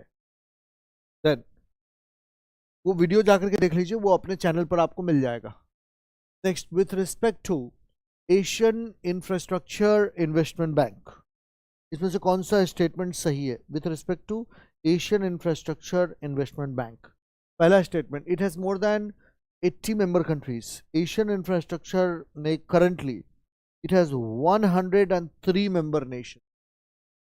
It has more than 100 member nations, not more than 100, not more than 80, more than 100 member nation। तो कोई भी अगर अब जैसे यहाँ पर देखिए, यहाँ पर number of member countries are more than 100, यहाँ मेंबर कंट्रीज का नाम नहीं पूछा है। यहाँ केवल ये पूछ सकता है इंडिया इसका मेंबर है नहीं है, पूछा है पीछे। मैंने आपको बताया है अराउंड 2022 में ये क्वेश्चन पूछा है under Asian infrastructure investment bank से रिलेटेड, इसीलिए मैं आपको बोल रहा हूँ।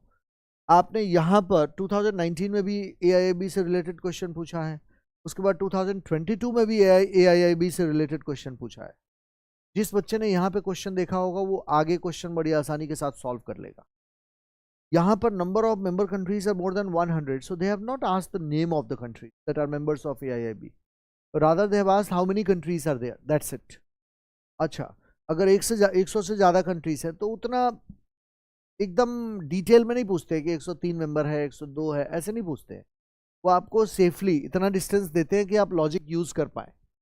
तो first one, it has more then, इसका मतलब फर्स्ट ऑप्शन नहीं होगा। फर्स्ट ऑप्शन अगर नहीं होगा तो 3 ऑप्शन तो ऐसे ही आउट हो गया। इसका मतलब there will be only 2 and 3 answer. समझ लो मेरी बात। India is the largest share holder in Asian infrastructure investment bank, तो it has more than, oh the answer is, थोड़ा ध्यान से देखने की, it has more than 100 membered nations, so it means this will be the correct statement ना। देखो कैसे silly mistake होता है, obviously this will be the correct statement। okay, more than 180 member nations. Less than 80 member nations नहीं बोला है, बोला है more than 80 member nations. Yes, that will be a correct statement. तो इसका मतलब है it will be a correct statement. India is the largest shareholder in Asian infrastructure investment. नहीं, that is not true. China is the largest shareholder in Asian Infrastructure Investment Bank. So it means second will not be the correct answer. And AIIB does not have any member from outside Asia. नहीं, Austria, Canada, Finland सब इसके member हैं. तो इसके members Austria के लोग भी हैं. कई बार जानते हुए भी आप सिली मिस्टेक कर देंगे, इसलिए ऑप्शंस को ध्यान से पढ़ना है. ऑस्ट्रिया भी इसका मेंबर है, कनाडा भी इसका मेंबर है. And China is the largest share holder, is the largest share holder. इसका मतलब है कि स्टेटमेंट 2 and 3 आर इनकरेक्ट. चलिए, स्टेटमेंट 2 and 3 आर इनकरेक्ट. तो the answer will B A only. कई बार कैसा होता है कि आपने ऑप्शंस में पढ़ा कुछ और, आपके ब्रेन में कुछ और चल रहा है, आपका वहाँ प्रेजेंस ऑफ माइंड नहीं रह पाएगा. जैसे लगातार 50 क्वेश्चन करने के बाद मैं ये देख रहा हूँ दिमाग मेरा थक रहा है. तो ये एग्जाम में भी बच्चों के साथ होता है. 50, 60, 70 क्वेश्चन करने के बाद अगर आपकी बहुत ज़्यादा प्रैक्टिस नहीं है, अगर आप बहुत ही प्रोफेशनल तरीके से जो टेस्ट की टाइमिंग है उस टाइम में आप प्रैक्टिस नहीं कर रहे हैं, जो जीएस की टाइमिंग है, तो आपके ब्रेन की एफिशिएंसी थोड़ी सी कम रहेगी. आप 2, 4, 5 सिली मिस्टेक कर देंगे. 2, 4, 5 पेपर में सिली मिस्टेक करने का मतलब है कि बड़ा मुश्किल है, फिर बहुत चैलेंजिंग फिर आपके लिए काम हो जाए. चलिए नेक्स्ट.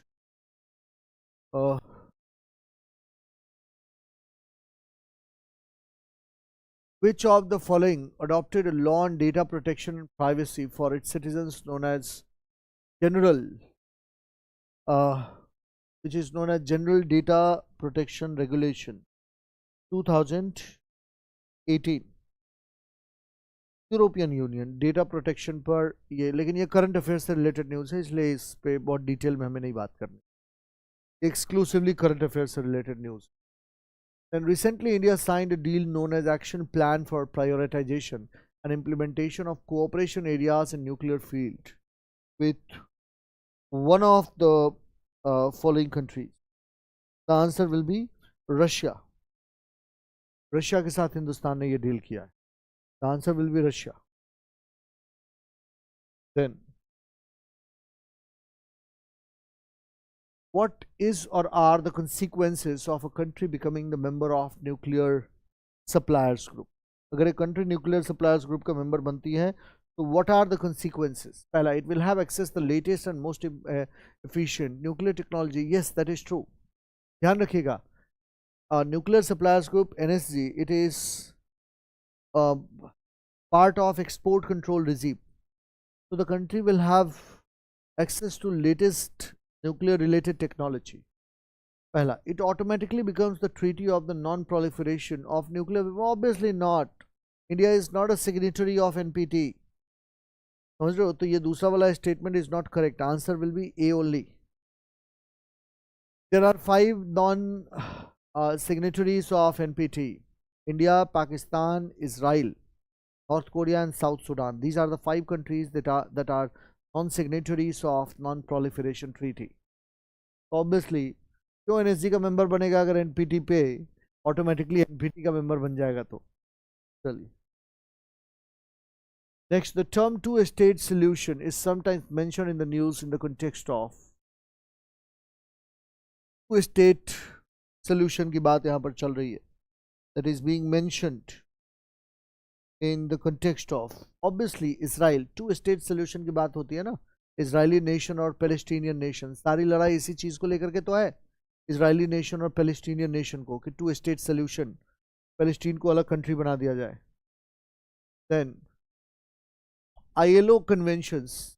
अब ये बहुत ही specific, international labour organisations conventions, international labour organisations conventions 138 and 182 are related to which one of the following? तो अब ये बहुत स्पेसिफिक है, 138 and 182 are related to child labour, लेकिन ये उसी साल के करंट अफेयर्स के न्यूज़ से है। अगर जो एक्सक्लूसिवली उसी साल के करंट अफेयर्स के न्यूज़ से है, आंसर करते समय उसको छोड़ सकते हैं, उसको पढ़ने की जरूरत नहीं है, वो उसी साल के करंट अफेयर्स के न्यूज़ से है। Then in the Indian context, what is the implication of ratifying the additional protocol with International Atomic Energy Agency? इसका मतलब सिंपल है, इंटरनेशनल अटोमिक एनर्जी एजेंसी क्या है? 1957 में it came into existence. There are 57 member countries of IAEA. Total 57 member countries हैं, और अगर आप IAEA के एडिशनल प्रोटोकॉल मैकेनिज्म को एक्सेप्ट करते हैं तो इसका मतलब है कि आपकी जितनी भी सिविलियन न्यूक्लियर फैसिलिटीज हैं that will come under the IAEA safeguard. जैसे हिंदुस्तान के बहुत सारे न्यूक्लियर रिएक्टर्स हैं, some are military in nature and some are civilian in nature. तो इसका मतलब है जो भी हमारे सिविलियन न्यूक्लियर रिएक्टर्स हैं that will come under the safeguards of International Atomic Energy Agency by ratifying additional protocol। इसका मतलब होता है कि IAEA के इंजीनियर्स हिंदुस्तान में कभी भी आ सकते हैं and they can go and check India's civilian nuclear facilities। वो ये देखेंगे कि कहीं ऐसा तो नहीं है कि हमें जो टेक्नोलॉजी मिल रही है उस टेक्नोलॉजी का इस्तेमाल जो सिविलियन पर्पस के लिए मिल रही है उसका इस्तेमाल कहीं हम न्यूक्लियर वेपन बनाने के लिए तो नहीं कर रहे हैं।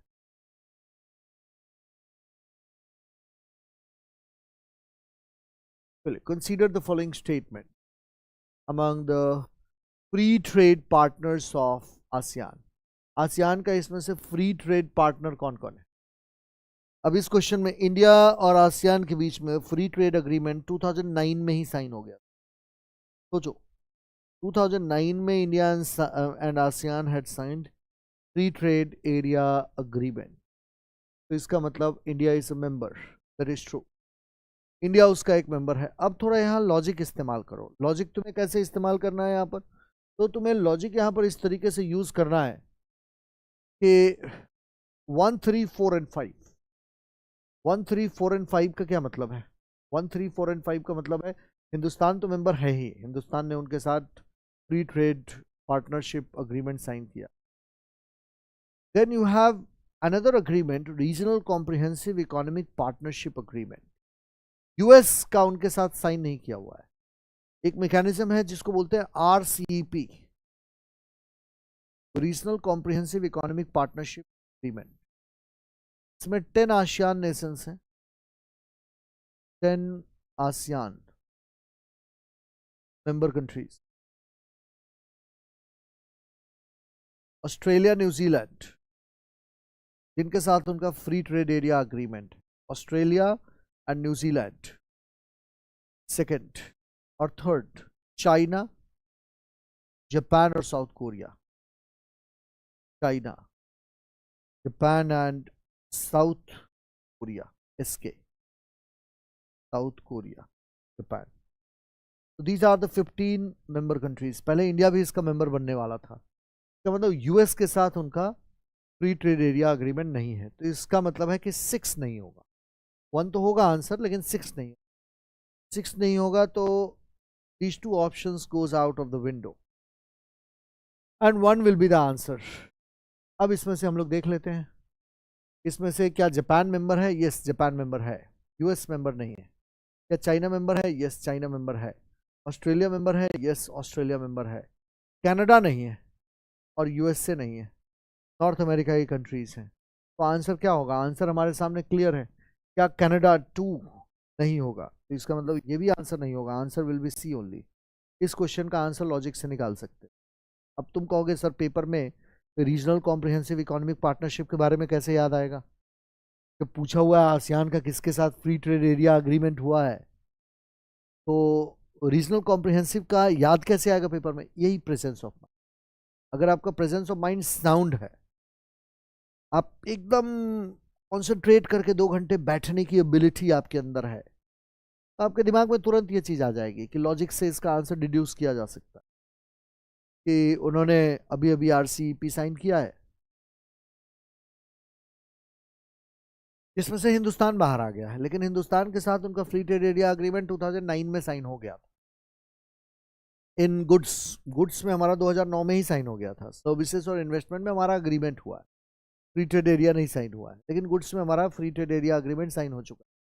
क्वेश्चन पूछा कि फ्री ट्रेड पार्टनर्स आसियान के कौन कौन है। तो आरसीईपी के मेंबर हैं आसियान के साथ साथ, और plus Hindustan. The answer will be 1, 3, 4 and 5। America and Canada उनके फ्री ट्रेड एरिया पार्टनर नहीं है।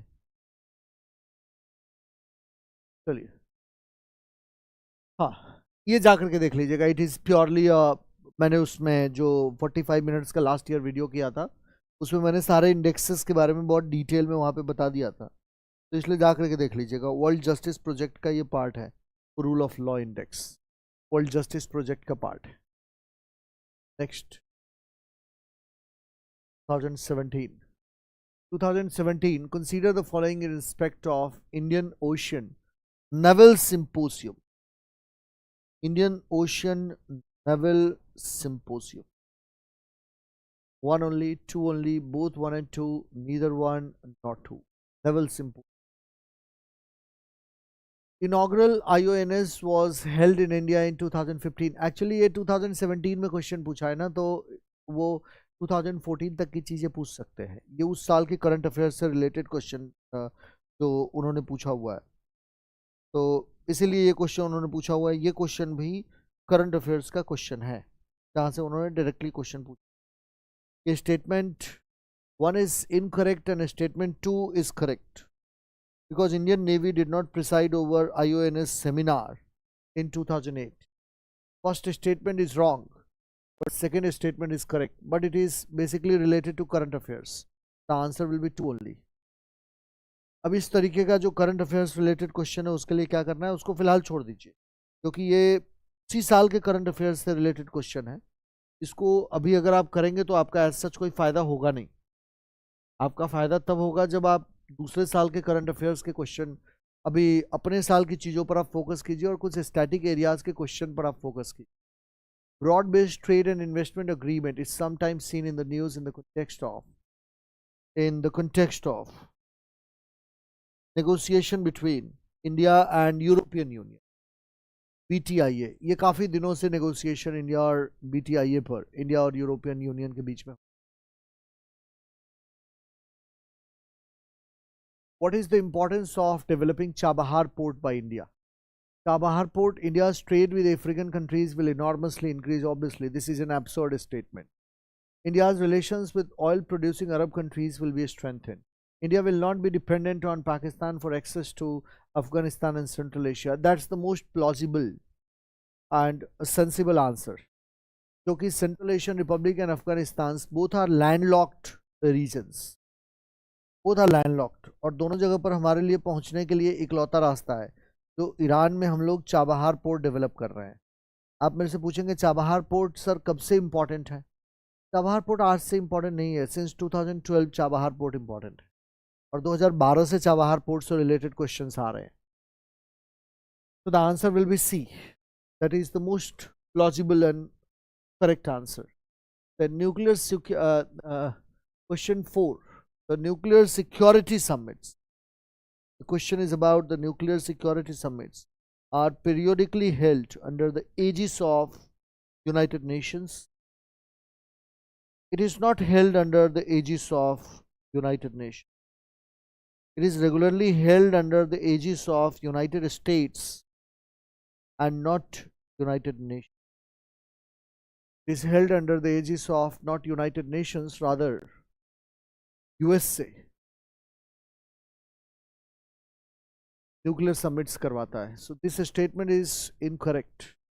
Now the international panel on fissile material is an organization of International Atomic Energy Agency. So it is an independent non-governmental organization.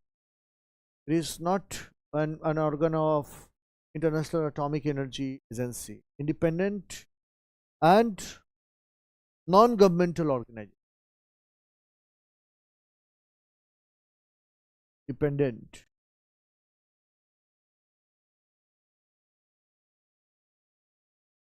independent and non-governmental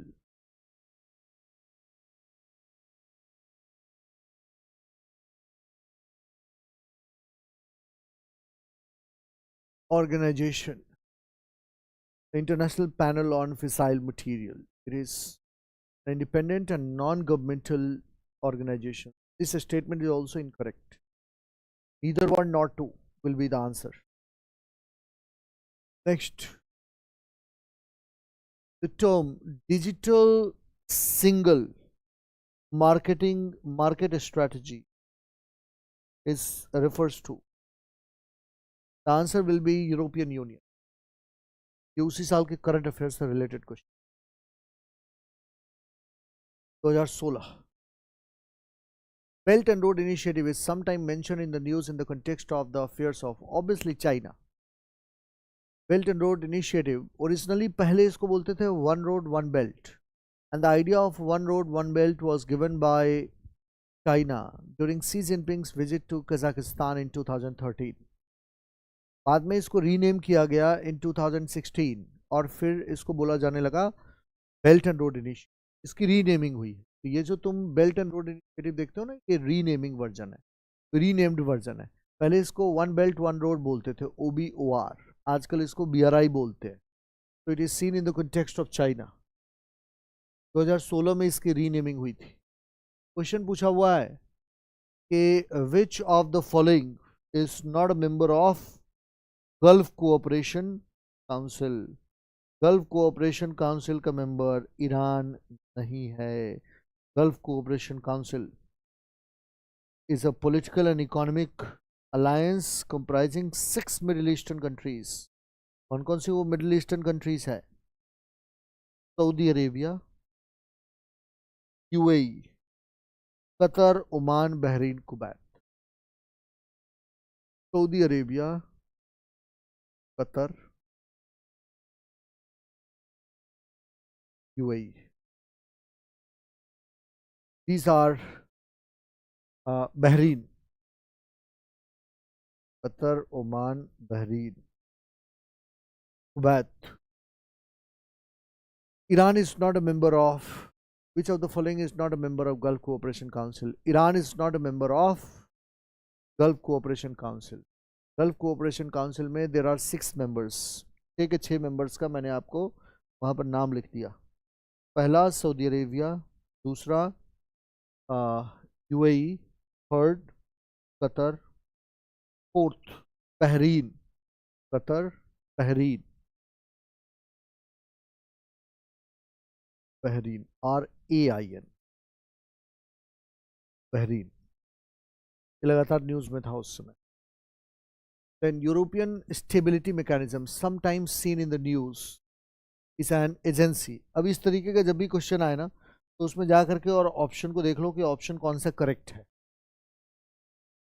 option agency created by EU to deal with the impact of millions of refugees arriving from Middle East. Agency of EU that provides financial assistance to Eurozone countries. ये question basically इसलिए European stability mechanism आया था because around 2015-16 the economy of European Union, some of the countries of European Union like Portugal, Spain and Italy, Greece started facing a lot of trouble, and that is why it came out with a mechanism of European Stability Mechanism to provide financial assistance to Eurozone countries. इसका purpose क्या था? Purpose ये था कि उस समय बहुत सारी ऐसी यूरोपियन यूनियन की कंट्रीज थी which started facing a lot of trouble. Then doctors without borders, ऐसे ही एक और ऑर्गेनाइजेशन है रिपोर्टर विदाउट बॉर्डर. इसलिए उन्होंने पूछा कि doctors without border, it is a non governmental international organisation. वैसे रिपोर्टर विदाउट बॉर्डर एक और ऑर्गेनाइजेशन है, non governmental organisation, non governmental international organisation. Then consider the following statement about India Africa summit. इससे related mains में एक बार question भी आ चुका है. 2015 में इंडिया और अफ्रीका का समिट हुआ था और उसी साल में उन्होंने मेंस से रिलेटेड मेंस में क्वेश्चन पूछा हुआ था, pros and cons of India's engagement with Africa. So statement, consider the following statement about India and Africa summit. Statement 1 is correct or not? Yes, statement 1 is correct. Statement 2 was actually initiated by Jawaharlal Nehru. नहीं, ये सबसे पहले हुआ था 2008 में. This statement is correct, this statement is wrong. India Africa summit अब तक 3 बार हुआ है. इंडिया अफ्रीका समिट 2008 में, 11 में, 15 में. इसलिए ये क्वेश्चन पूछा हुआ था मेंस के एग्जाम में. 11 फिर 15, इसीलिए 2015 में मेंस में क्वेश्चन पूछा था उन्होंने. Then with reference to organizations for the prohibition of chemical weapons, organization for the prohibition of chemical weapons, consider the following statement. कौन सा statement? It is an organization of European Union working in relations with NATO. Working in relations with NATO and WTO. It is an intergovernmental organization. Statement 1 is incorrect, and it is not under European Union. It is an intergovernmental organization implementing body for the Chemical Weapon Convention. So it means option 1 will be incorrect. Option 1 will be incorrect. It monitors chemical industry to prevent new weapons from emerging. Option 2. New weapons from emerging. Yes, that's a correct statement. It provides assistance and protection to state parties against chemical weapon threats. Yes, that's a correct statement. So answer will be B. Then community sometimes mentioned in the news in the affairs of Kurds. Kurds Iraq के case में. Rohingyas नहीं है ये Rohingyas है, इसको ऐसे कर लीजिएगा. Rohingyas, Kurds ये इराक के केस में है. इसका मतलब this statement is wrong. One is above are correctly matched. Madhesis Nepal, yes, correctly matched. Rohingyas Myanmar, yes, correctly matched. So these 2 and 3 are correctly matched. So the answer will be C. पहला Kurds क्या है कि Kurds 3 countries में रहते हैं. पहला इसलिए वो कुर्दिस्तान की डिमांड करते हैं. सीरिया में रहते हैं, टर्की में रहते हैं और इराक में रहते हैं. ये 3 कंट्रीज में कुर्द रहते हैं. That is why they have been demanding for Kurdistan since decades now. Next, 2015. India is a member of which one of the following? India क्या ASEAN का member है? Obviously not. India is not a member of ASEAN. So India Asia Pacific Economic Cooperation, India is not a member. ASEAN, India is not a member. East Asia Summit, yes, India is a member of East Asia Summit. Question पूछा हुआ है, correct answer will be 3 only. India is a member of East Asia Summit, not a member of APEC, not a member of ASEAN. जा करके एक बारी आपका homework क्या है, जा करके देख लीजिएगा. एशिया पैसिफिक इकोनॉमिक कोऑपरेशन की मेंबर कंट्रीज कौन कौन है, आसियान की मेंबर कंट्रीज कौन कौन है.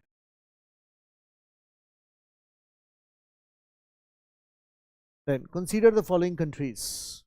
Which among the above are nuclear weapon states as recognized by the Treaty of the Non-Proliferation of Nuclear Weapons, commonly known as NPT? Nuclear weapon state किसको माना गया है? इन्होंने साइन नहीं किया है. India is not a nuclear weapon state. हम खुद से कहते हैं हम न्यूक्लियर वेपन स्टेट है. इसराइल के पास भी न्यूक्लियर वेपन स्टेट है. पाकिस्तान के पास भी न्यूक्लियर वेपन स्टेट. ये कह रहा है कि इस ट्रीटी के हिसाब से, नॉन प्रोलिफरेशन ट्रीटी के हिसाब से न्यूक्लियर वेपन स्टेट के रूप में किसको रिकॉग्नाइज किया गया है? The answer will B China and France. These 2 are permanent members of United Nations Security Council and they enjoy legally a nuclear weapon state status. So the answer will be A. Next, Fortaleza declaration, ये उसी साल के current affairs से news में था, इसीलिए इन्होंने question पूछा हुआ था पोर्टलेजा डिक्लेरेशन से रिलेटेड. तो Fortaleza declaration was signed at the 6th BRICS Summit in Fortaleza 2014. इसलिए उन्होंने क्वेश्चन पूछा।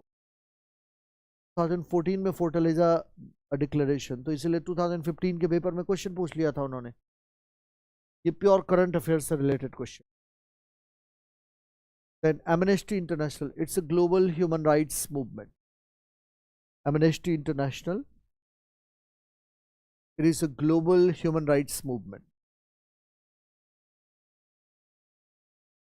Then, in the Mekong-Ganga cooperation, an initiative of 6 countries, which of the following is or are not participant or participants? कौन कौन इसका answer होगा? इसका answer होगा पहला, इसके मेकोंग गंगा में कौन कौन इसके पार्टिसिपेंट नहीं है, नॉट अ पार्टिसिपेंट। तो पहला चाइना, तो देखो इसका पार्टिसिपेंट नहीं ही है, China is not a participant. China is not a participant, it means 3 goes out of the window. अच्छा सॉरी पूछ रहा है फॉलोइंग इज और आर नॉट अ पार्टिसिपेंट, तो China is not a participant. इसका मतलब है एक तो ये आंसर होगा ही चाइना, एग्जाम में इन बातों का भी ध्यान रखना होता है। तो इसका मतलब है कि चाइना तो देखो आंसर होना ही है। कंबोडिया, म्यांमार, थाईलैंड, क्या इसके मेंबर हैं? Yes, they are the members. Bangladesh and China are not the members. The answer will be 1 and 3। They are not the members, so the answer will be 1 and 3। चलिए, Beijing declaration and platform for action. Beijing declaration and platform for action, इसके लिए answer will be C. It is an agenda for women's empowerment. It is an outcome of a world conference convened by United Nations. That will be the answer. Now, next answer.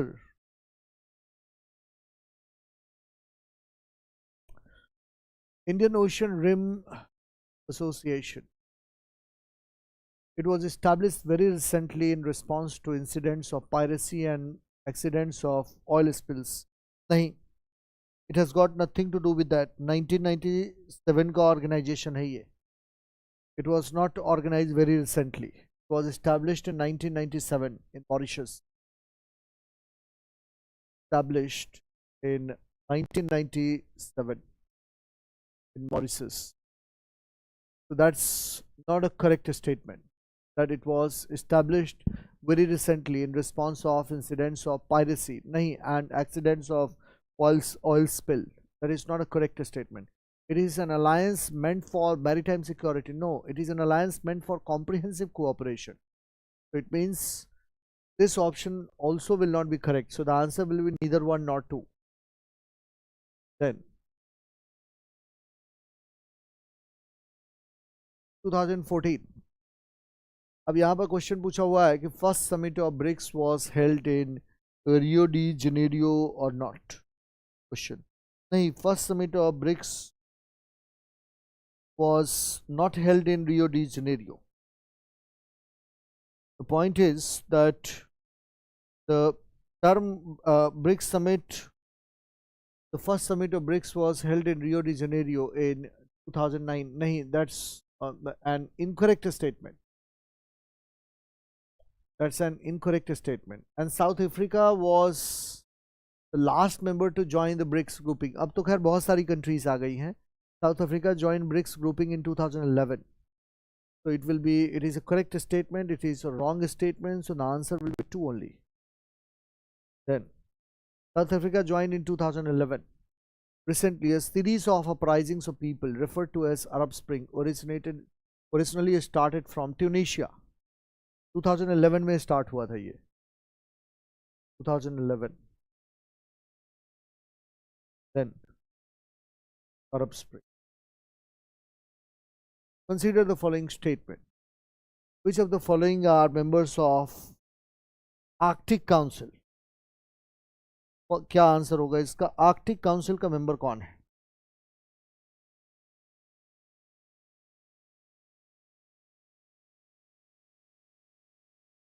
Arctic council obviously Japan and United kingdom. Japan कहां से Arctic में आ गया? So Japan नहीं होगा इसका member. UK कहाँ से इसका मेंबर होगा? इसके members are Denmark, then Russian federation and United States of America. The answer will be D 1, 3 and 5. Japan कहाँ से आर्कटिक में आ गया?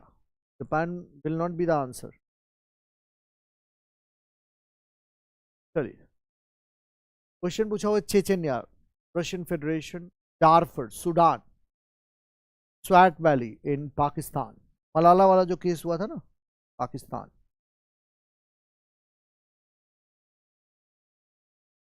डार्फर सूडान. तो correctly matched, one only, Chechnya. Then 13. Which of the following pair is correctly matched? Geographical feature. Geographical feature, ये geography से related question पूछा हुआ है. ये एकदम classic case of geography है, इसलिए मैं इसको skip कर रहा हूँ. Classic question of geography. So that's all ended. Last 10 years के हमने IR के सारे question कर लिए हैं. आसान आसान क्वेश्चन पूछे हुए हैं. इनफैक्ट आपको एक बात समझ आ रही होगी इस पूरे के पूरे पेपर को देखने के बाद कि क्वेश्चंस आर डूएबल. क्वेश्चंस में कुछ यूनिक चीज़ नहीं है. Only thing is there that sometimes they ask, they create confusion in your mind. अगर आप पुराने क्वेश्चंस आपने देखे हुए हैं और आपको ये पता है सारे इंस्टीट्यूशंस के बारे में कि ये इंस्टीट्यूशन क्या करता है, दूसरा इंस्टीट्यूशन क्या करता है, कौन सा इंस्टीट्यूशन लगातार न्यूज़ में आ रहा है, तो आप रियलाइज़ करेंगे कि almost 75 to 80% questions are doable. आप आसानी के साथ क्वेश्चन कर सकते हैं. 90% मैं इसलिए नहीं बोलूँगा क्योंकि कई बार सिली मिस्टेक भी होता है. कई बार आपको आंसर पता है लेकिन 2-3 सेकंड के लिए आपका माइंड एब्सेंट होता है और आप कुछ और टिक करते हैं.